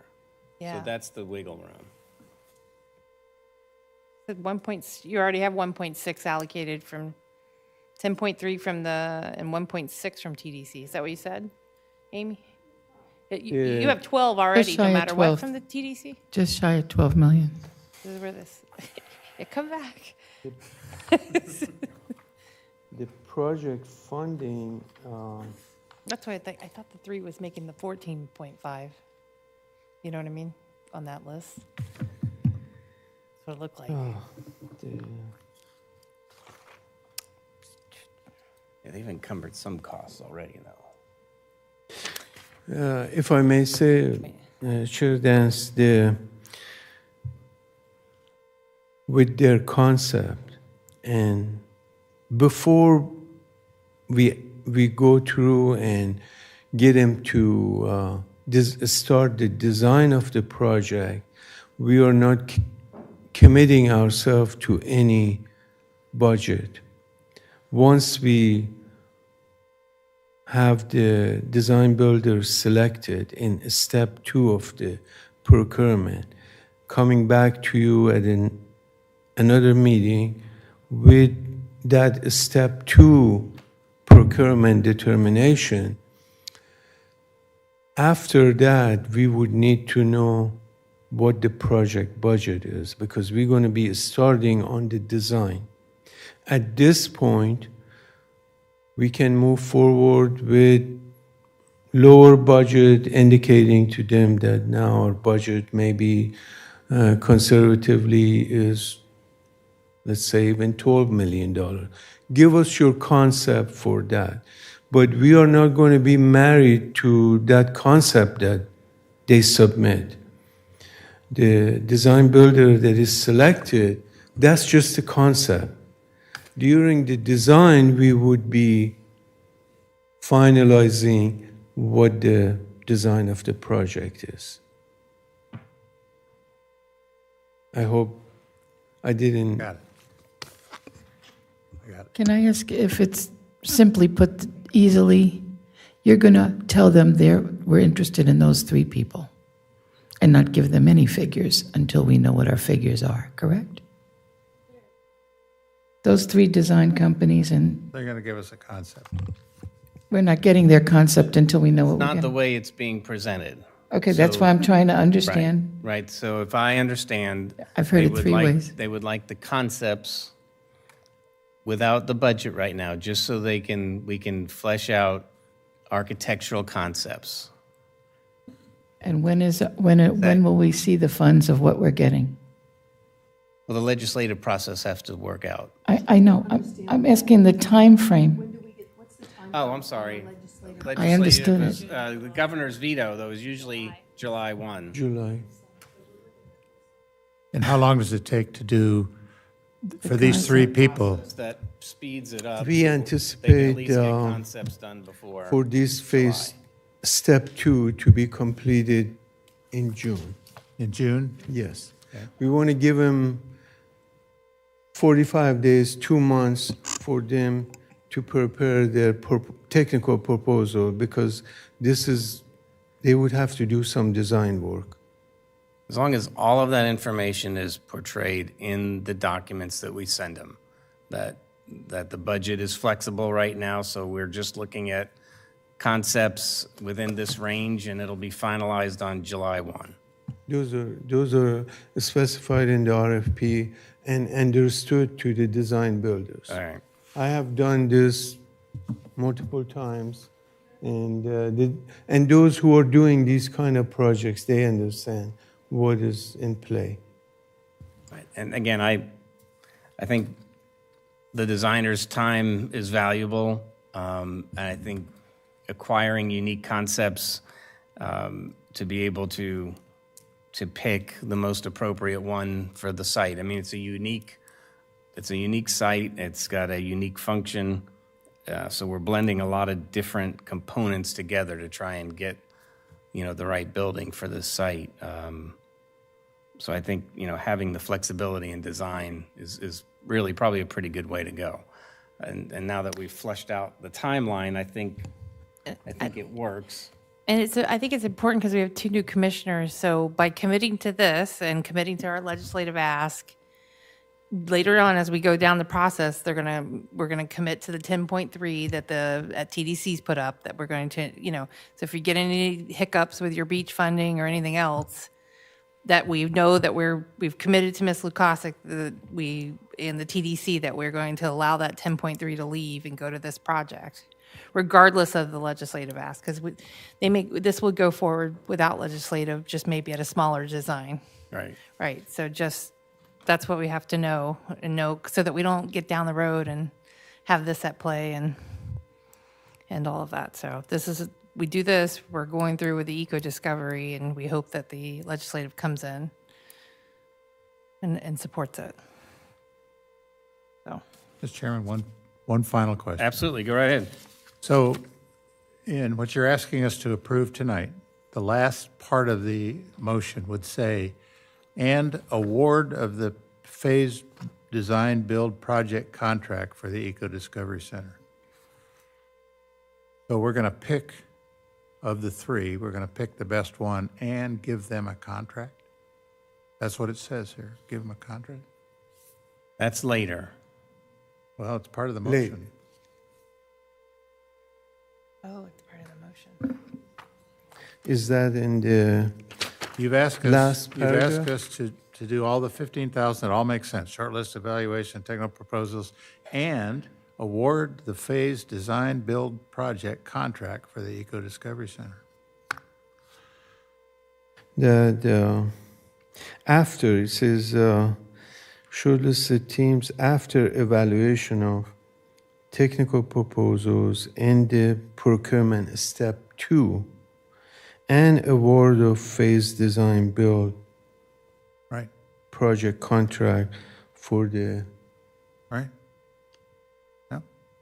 That's exactly what it says. So we're just trying to be clear on the motion is the goal here, just to make sure that we're approving do it right. just the 15,000 to the unsuccessful bidders at this stage. You're, yes, approving the shortlisted Right, approving the teams. short list, the three firms. That and last part we don't want to say, I don't think, in that motion, that last phrase. Well, you want to just include, right, just include the 15,000 for the unsuccessful shortlisted teams, period, after evaluation.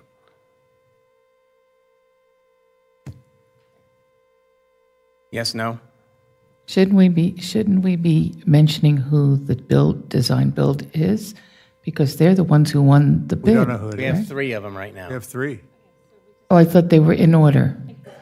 No, there's three. We will select have them not based on the chosen one of them. concepts that come back. I thought we did, okay. So, Mr. Chairman, I move that we approve the short list of designated build teams and authorize execution of stipend agreements with the teams, providing a payment of $15,000 to each of the unsuccessful shortlisted teams after evaluation of their technical proposals in the procurement step 2. Thank you. Acceptable? Yes, sir. Okay. I'll second. Have a motion by Commissioner Hanson, seconded by Commissioner Carney. We will go to public comment on this item. Is there anybody that wishes to speak to this item?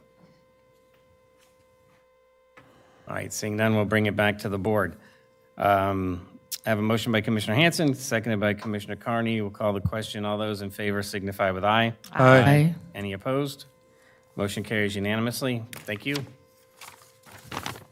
I appreciate the discussion as we worked through that. It was, as a unique concept, it's important that we are able to hash out so nobody has any questions. So thank you. Yes, sir. Glad Look at that, Mr. Rounds, you weren't needed at all. You're a great backup, though. Great backup. And I think it's a good approach. Right. I really do. I think it's a good approach. It'll be interesting to watch it unveil itself. All right, that does it for our general business today. We will move to county reports, county administrator report. I have nothing, thank you. Oh, thank you. Trying to get home, I see. And we'll go to the county attorney report. Mr. Hadid. Just on the legal front, two things. You all are aware about the result of the hearing on the Dixie Motel. So the court asked us to prepare an order that grants the relief around some parameters that the judge provided. There was not an inquiry from you, but from outside others. Why didn't we prepare the order in advance? Judge Francis, his court, he does not like orders to be prepared and submitted with pleadings. That's just his predilection. And so we follow what the judge wants. So we've gotten the guidance, and we'll be preparing an order that meets the standards that he provided. So that's obviously a big benefit to us. We'll have to see what the judge ultimately signs, but basically the motion was granted. Second, we have our the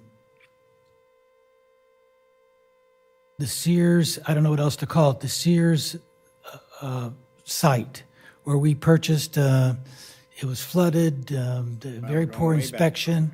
That's been set for, what? I said we're going way back. Way back. Yeah, Wayback Machine. Now, this is the courts sometimes, it takes a long time to get through court.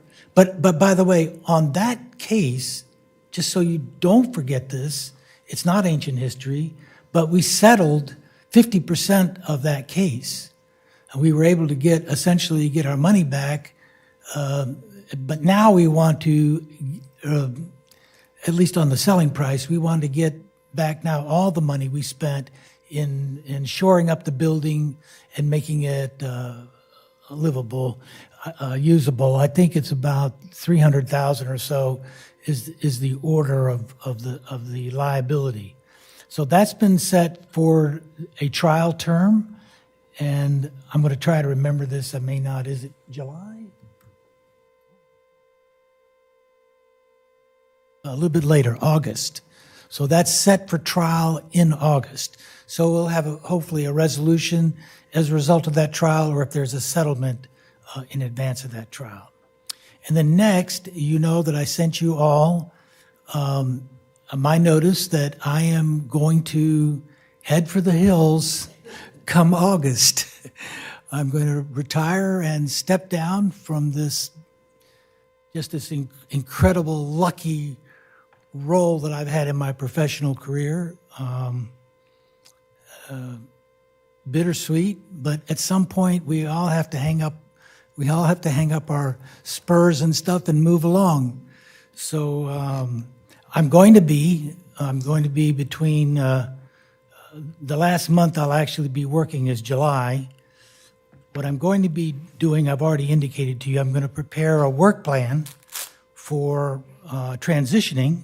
I already have been doing that. A lot of the activities I've been engaged in is to try to position the department to seamlessly move forward and to provide you an improved level of service. I'll be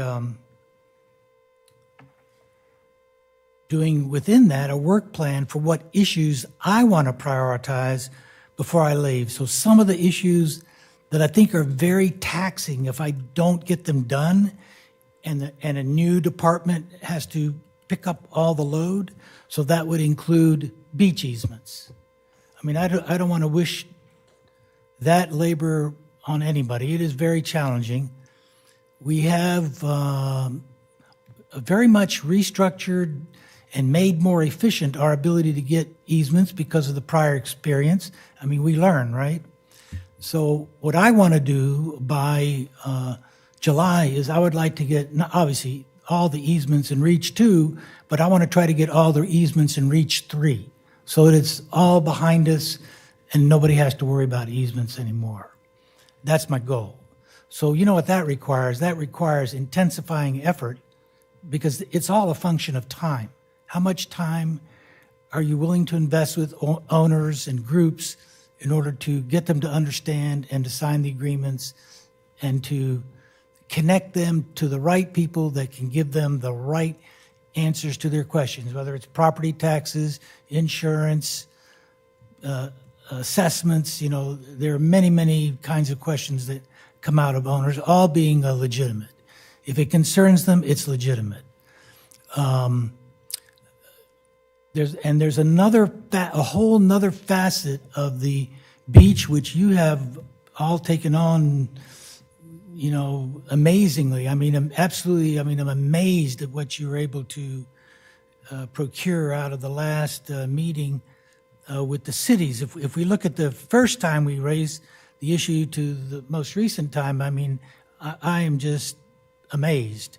But it is going to generate a lot of work because as you nail down these different items, whether it be the increasing the surtax and having the pledges of the locales,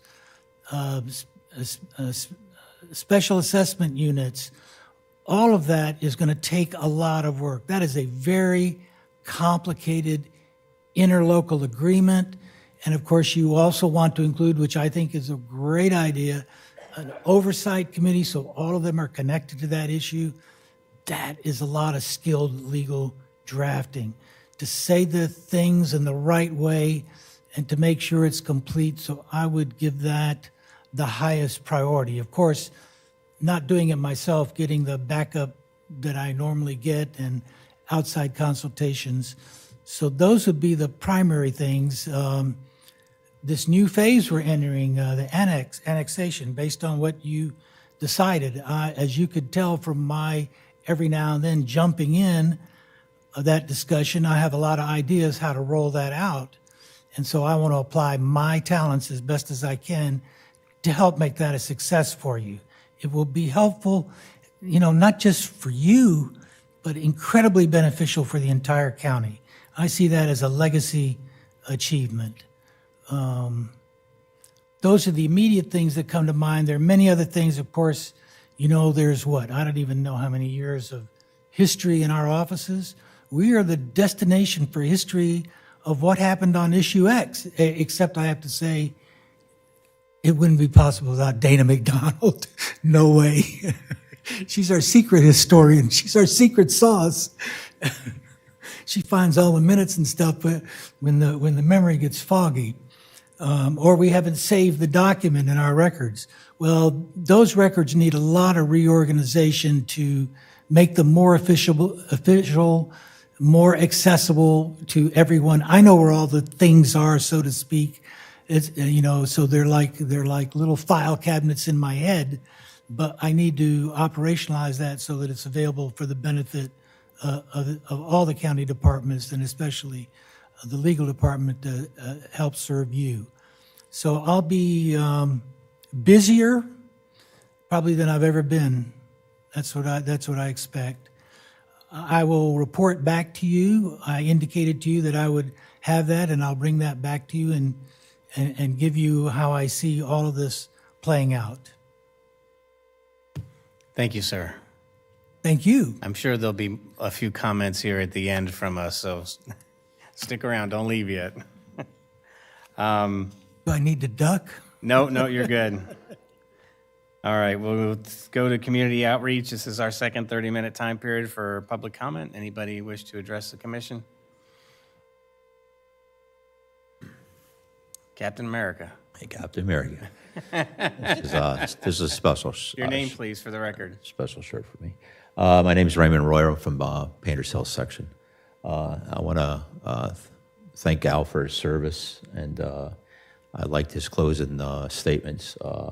That would be beneficial for the whole county to get those goals reached. And like I said, these guys are moving in the right direction.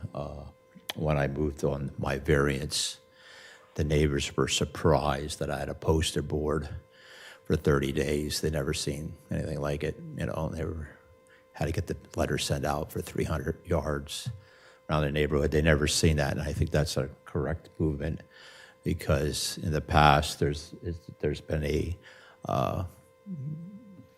political, I know this guy, or there was all kinds of gentlemen shakes, deals, and property sold years ago. I'm a historian too myself, and I looked it up, like in our situation for our plat. Just to let you know, I did have a hard time getting my plat. I went down to the clerk's office. I had a hard time getting it. And then I went to the planning and zoning and asked them if they had a copy. And they had a copy. And they asked me, why didn't you get it from the clerks? They said they don't have it. Well, I ran back over and showed them. They were shocked that I had a plat. So public information is vital, especially what I'm trying to do. I'm trying to learn my history, how our plat has come to where it's come to. A lot of it does have county involvement.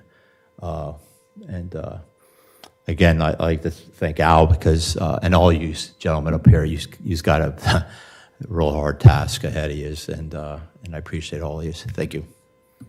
Thank you, sir. Any other public comment? All right, we'll bring it back to the dais. Final commission reports and comments. Mr. Hanson, Commissioner Hanson. Just to encourage all my fellow commissioners, we're getting close on the beach management plan. We're getting real close. And this is a historical time for us to get this done. And it's so important to the county. And we're close. It's taken a lot of hard work, and we're almost there. So I encourage my commissioners to keep the faith, and let's get this thing done. Commissioner Pennington. Oh, boy. So I was out the last meeting, so I missed the discussion on the beach, but I guess that's coming back. When is that coming back to us? Do we have a set time? We don't have a set time. I think the next steps were to actually come up with a draft in our local agreement, share that with the municipalities through a workshop, and then have them adopt that. I think we were looking for a commitment. I think it was April, May timeframe to align with the budget. Did we, and I missed that thing, but I tried to watch them, and did we ever Andy, I remember you had this question a while ago. We're now dedicating millage and we're dedicating a piece of the existing sales tax to this project. Did we ever determine what services would be offsetted by that? Did we ever say, now that we're pulling this funding off of this, that, I don't recall. I'm only asking. I don't have a. The current half-cent sales tax is used for infrastructure. So what we've used it for previously was like the expansion of the jail. We've used it at the 2 fire stations that are under construction. I believe we pulled out a portion for a road project. So it's all infrastructure. So essentially it would just delay any other infrastructure projects you have. We weren't. Not a permanent shift. Yeah, it's not a permanent shift. Yeah, It was just I was temporary. told like they may drag roads a little less. Is that the case? No, this is capital, so this is not maintenance. This is not maintenance. What about the dedicated millage that we're putting towards it? The dedicated millage, historically, every year, we've been able to reduce the millage 1/10 of a mil, if not a little bit more.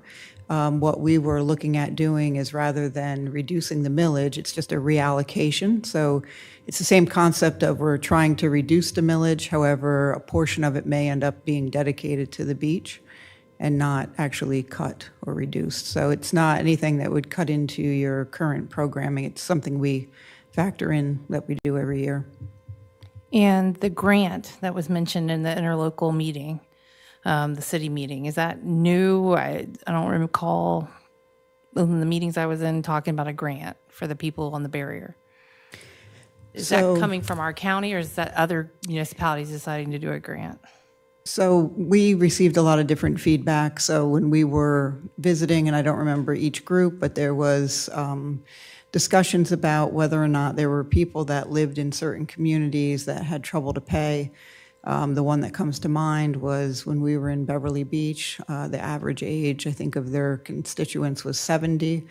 When we talked there was discussions about whether or not there would be some form of a grant, or in talking to the mayor and their city clerk, they said that they probably would have the ability to carve out money from the town and forego the grant. So we've heard different discussions. I think even this board at one point or another had talked about, making sure that we weren't creating an issue for gentrification in the hammock, where you have some homeowners that have lived in maybe mobile homes that, looking at the value. So it's a discussion thing, but it is not like set in stone that we're doing a grant. It was just something that was brought up throughout our discussions, and we were just kind of coming back as a collected group of elected officials to talk about what had been discussed, kind of as a summary. And so the grant would be offset by general fund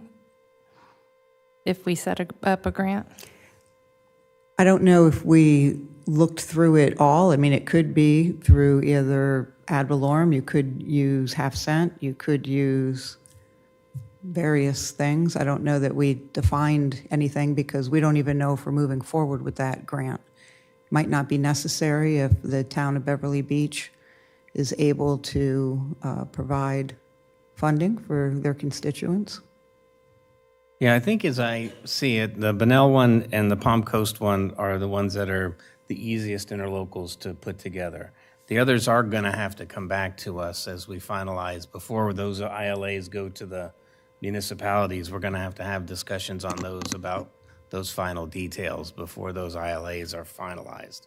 So the one with Flagler Beach, all the Barrier Island ones, once we understand their comfort with either the MSBU component and how they want to handle that. Like you said, Beverly Beach came up with a potential contribution. I think Flagler Beach is still trying to figure out how they want to handle the 160. So those will come back to us still. So, because I don't want to downplay the issues at the beach, because I think they need to be resolved, and I don't want to get, I don't want to be, what is the word, grandstanding vocal or anything. So I think, I'm having, District 4 has a lot of incredible flooding issues and roads that need to be paved. So I nicely put it out there that I don't support the grant piece of this, and I can't support the half cent for this particular. But I don't want that to influence anyone else on the board.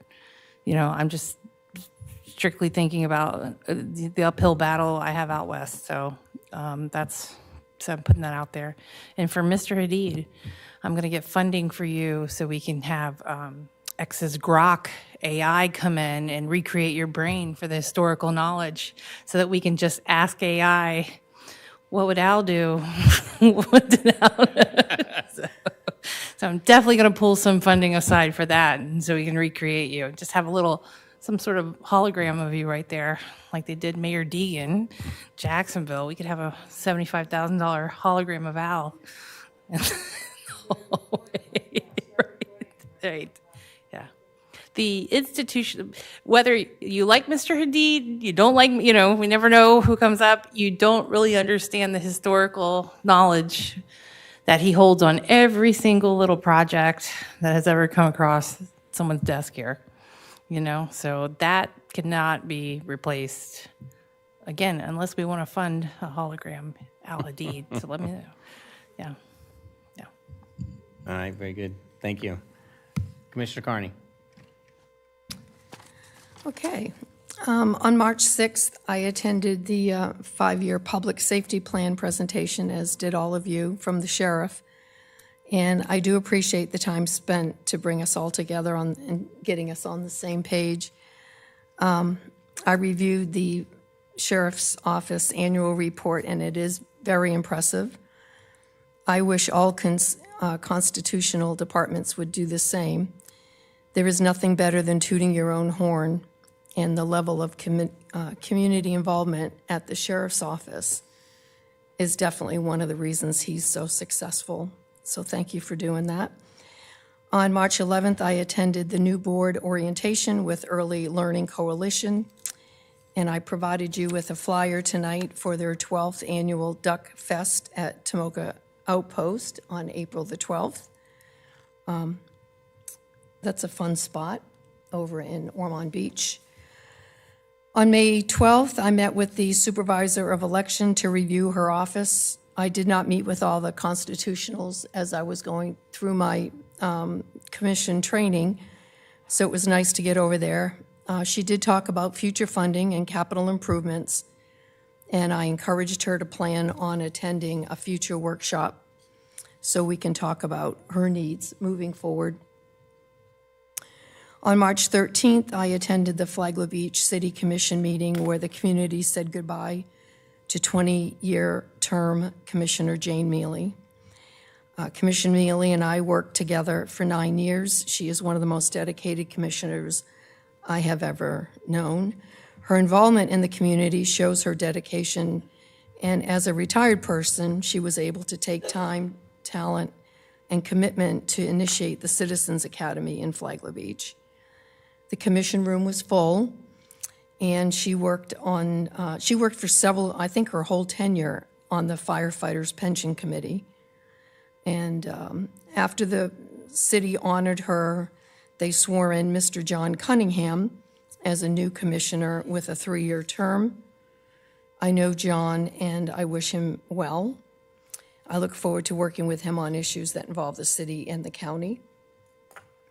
And on March 13th, I also attended the V-Card breakfast and with several of our planning staff and housing staff.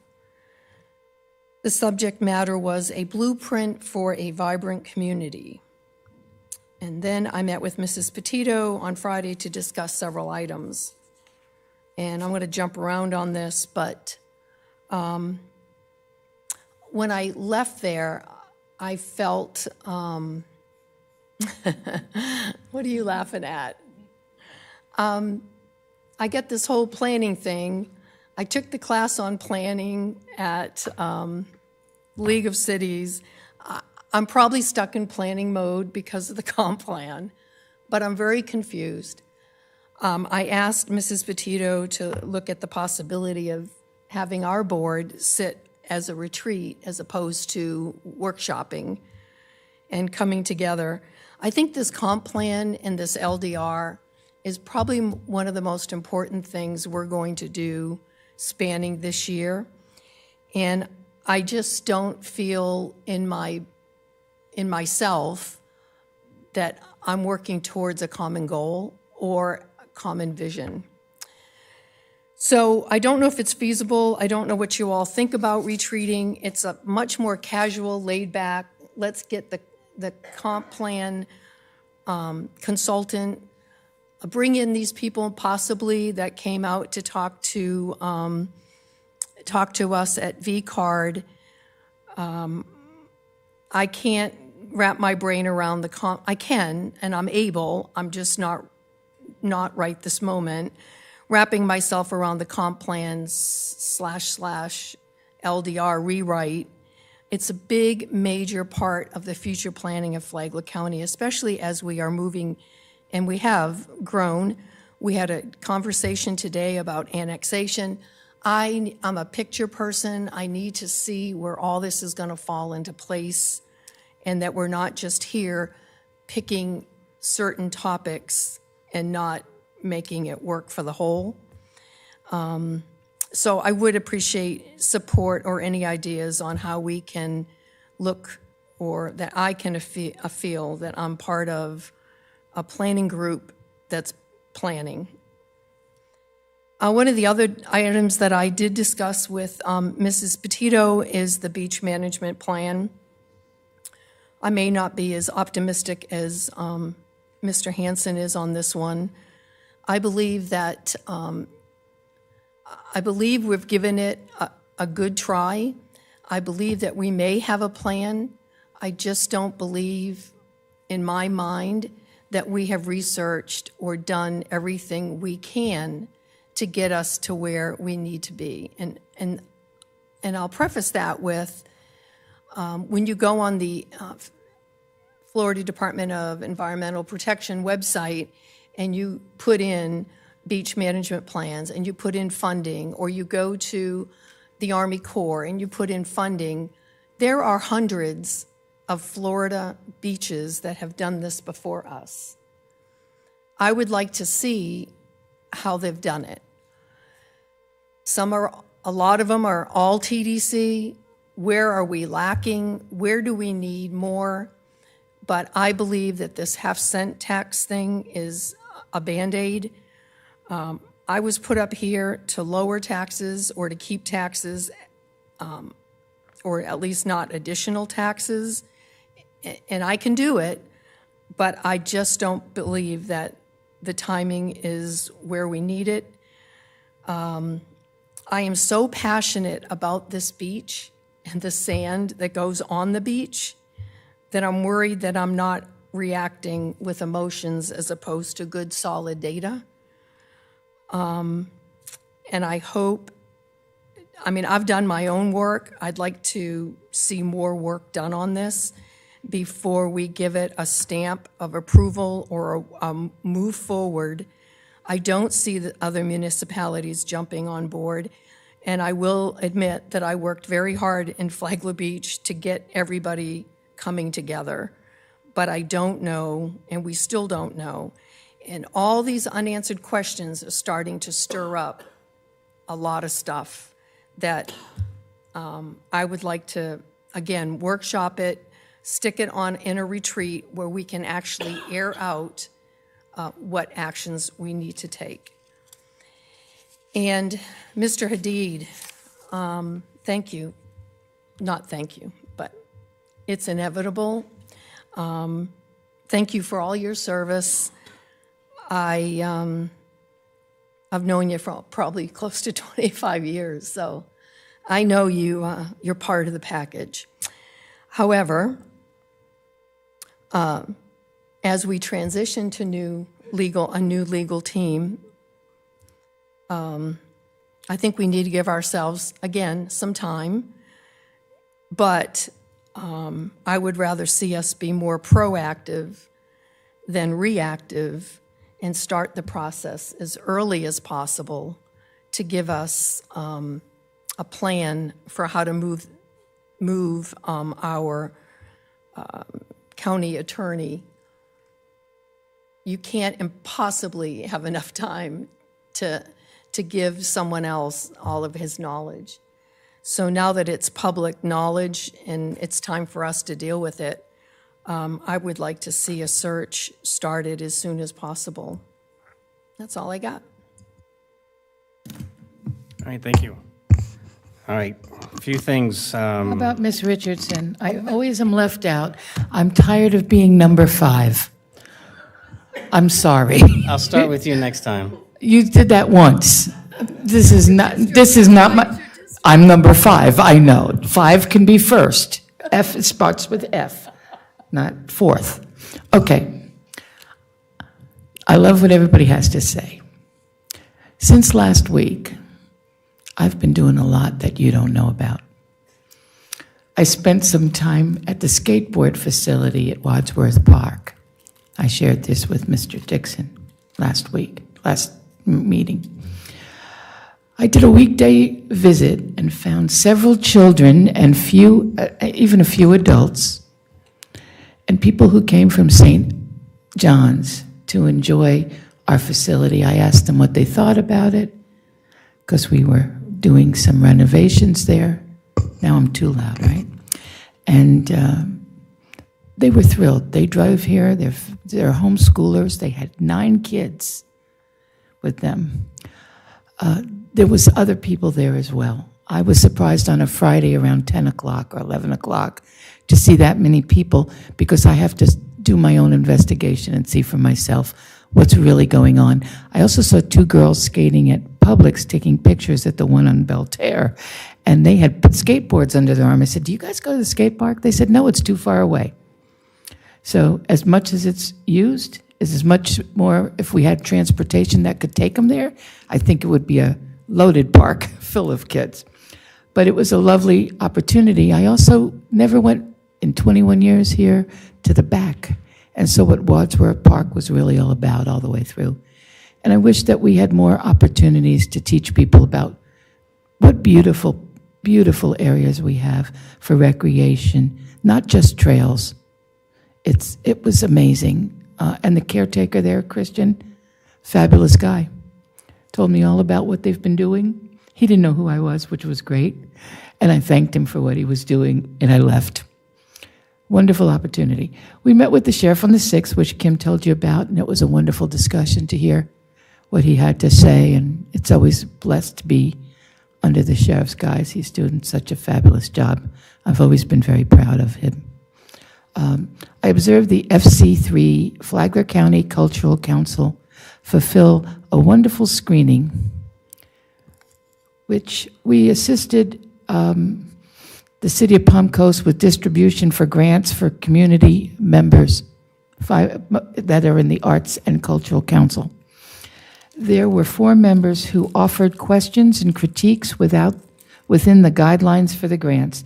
There was a very kind and respectful introduction, and the applicants, for the applicants, and were handled by a director with expertise who let the process set the tone. And I will tell you that that was all forwarded to the city to make their final decisions, but it was very nice to know that the county played a part in that, and I think the team spirit of the 2 organizations went well, much better than I ever anticipated, and it was a wonderful opportunity. It was about a 3-hour meeting, but people did get rewarded. I hope to find out the balance of it. March the 12th, we went to the joint work. I was here at the joint workshop. Very interesting to see them, what they said here, and then when I went to their meetings, what they said there. Seems to be sometimes we hear what we hear when we hear it. May 13th, I was also at VCART. I had the opportunity to sit next to Miss Carney again. It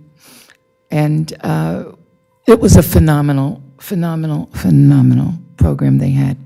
And I really hope we can, just like she said, when she talked about that retreat, what a great idea. The people there were fabulous, especially the 2 that did they were like a phenomenal dog and pony show. They were fantastic. They were great, right, Ron? Ron saw.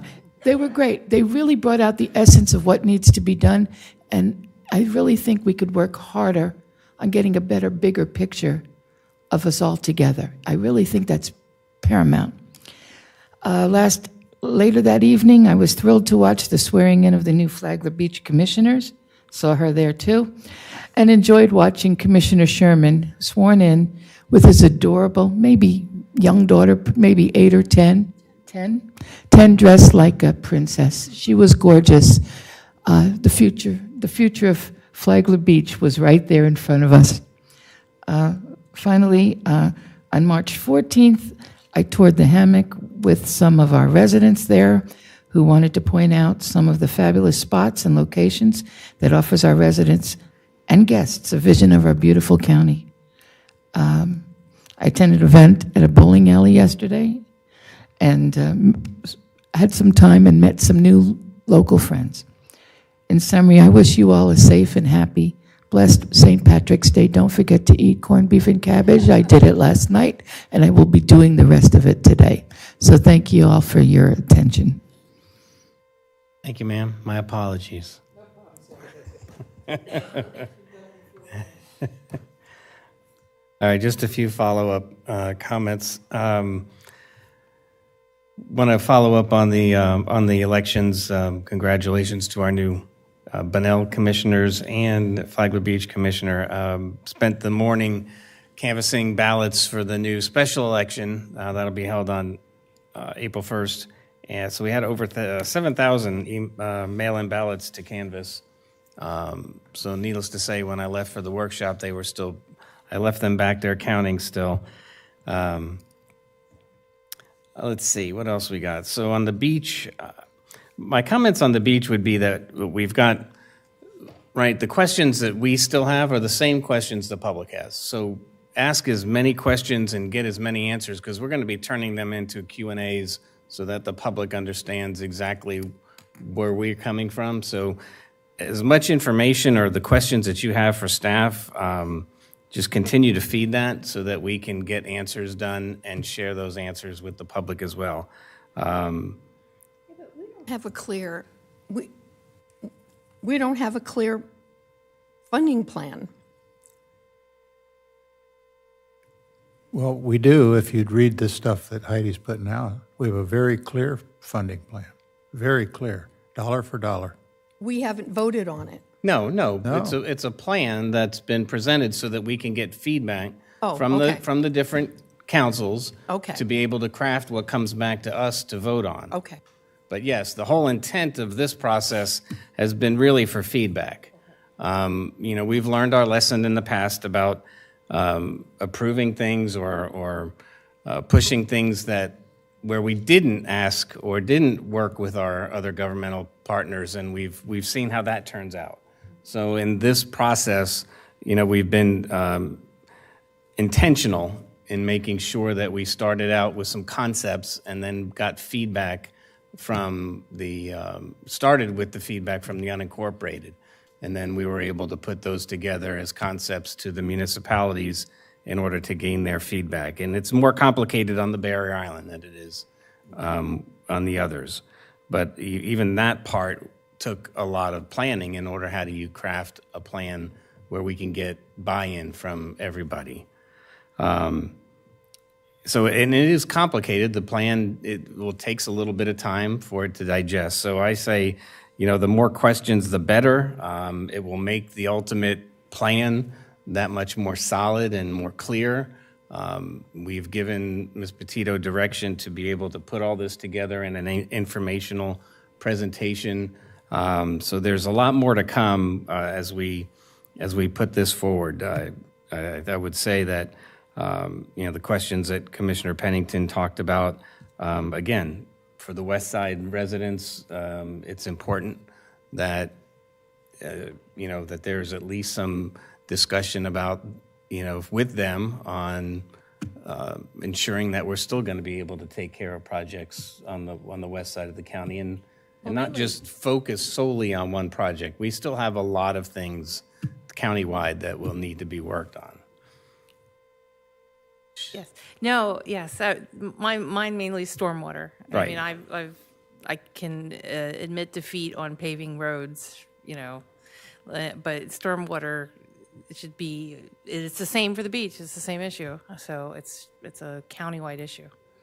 We have a plan, we just don't have a method to fund it. Let's see, and as far as retreats go, again, the more information that we share, the better. Really, retreats are nothing more than secluded workshops, but we can't seclude people. Our retreats still have to be open to the public. They have to be publicly notified. And if you move them away from GSB, that just makes it harder for the public to find us. They're used to coming here.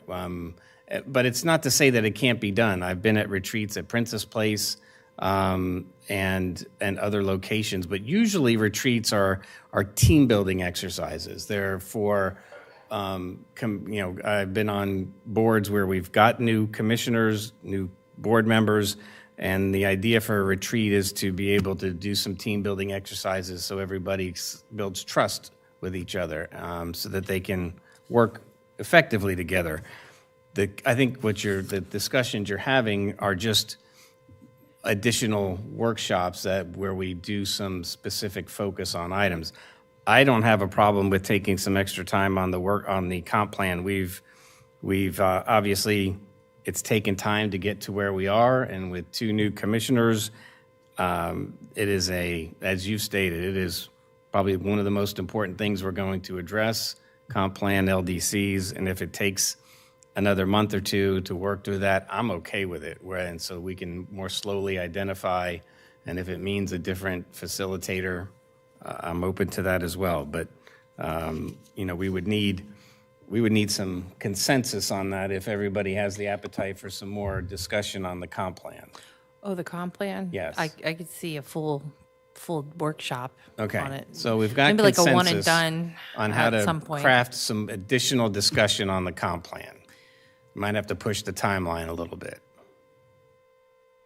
Is there a particular element that you're talking about, or are we talking about starting all over from the beginning with the comp plan? Let me tell you where I am. Okay, I know what it is. I know what it looks like. I know what the elements are. I need to see how it works, how it all comes together.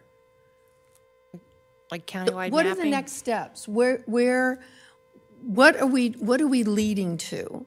There's some stuff in the current comp plan, and admittedly, the planning department has admitted to this, that it didn't go all the way last time to LDR.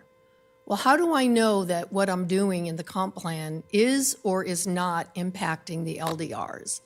What is the big, far-reaching goal of interlocal government, whatever? Well, we're going to be redoing the LDRs, so that's the process and that's the plan, is doing our comp plan, because the LDRs are what implements the comp plan. Right. So we redo our comp plan now, and then we open up the LDRs for a complete rewrite of the LDRs. So there's stuff in the comp plan that say things like, on a quarterly basis, Flagler County will blah, blah, blah, blah, blah. Are we ever going to do that, or are we just putting it in a book and sending it to the states?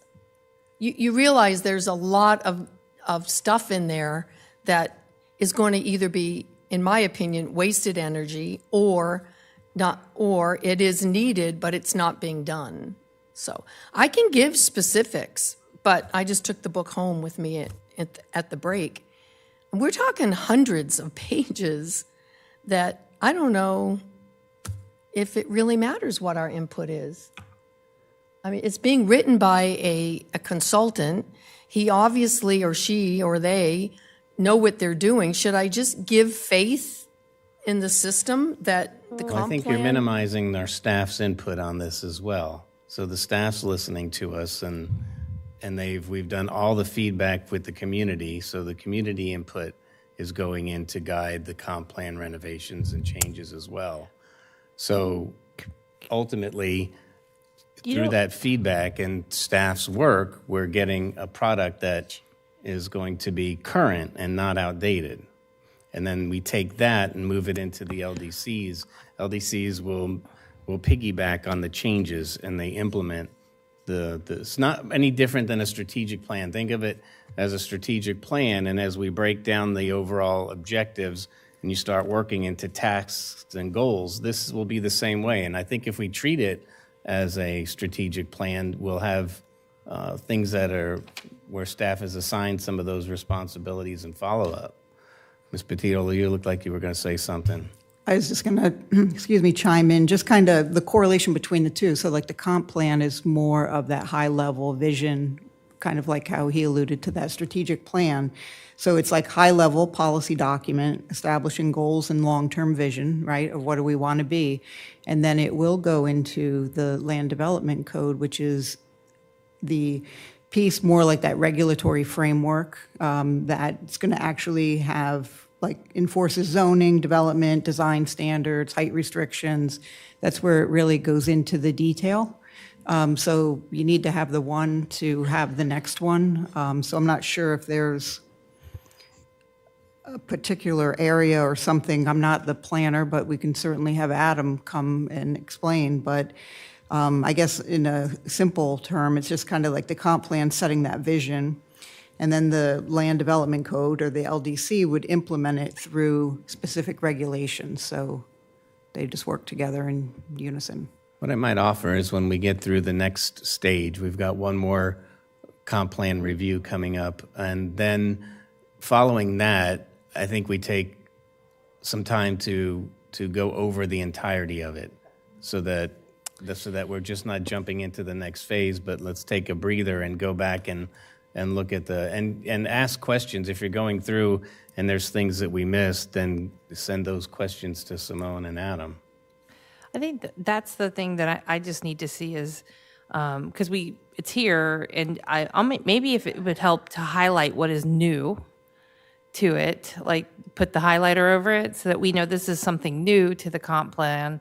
And then maybe if Adam and staff can bring examples of how that might impact certain areas, or, ideas of like, this is new and this is how it might impact, I think at that point too, maybe some examples of when you have a policy in the comp plan and draw some arrows into how that is implemented in the LDC, so everybody has an idea of the big concept and then how it translates down into the LDC, so you know how that actually works and feeds down to the LDC.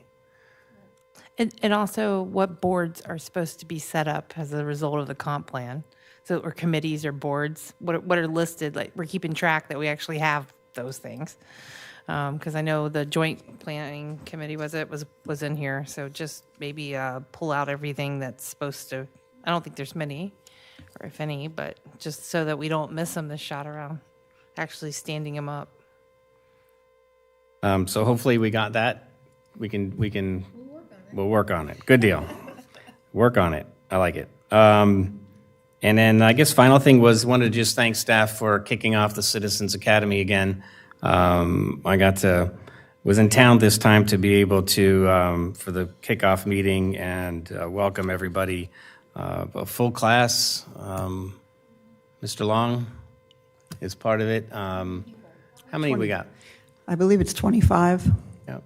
Yep. So a nice, diverse group of people that are anxious. Got really good feedback off the first day, too, from those that I ran into afterwards. So keep it going. I think it's a great investment in time to be able to build, that what we're doing really is just investing in our future leaders and also our citizens to be able to understand what's going on behind the scenes and what staff is doing. So again, good stuff going on. I think that's it for me. So if there's nothing else, I'll motion to adjourn. All right, we're adjourned. Thank you, everybody.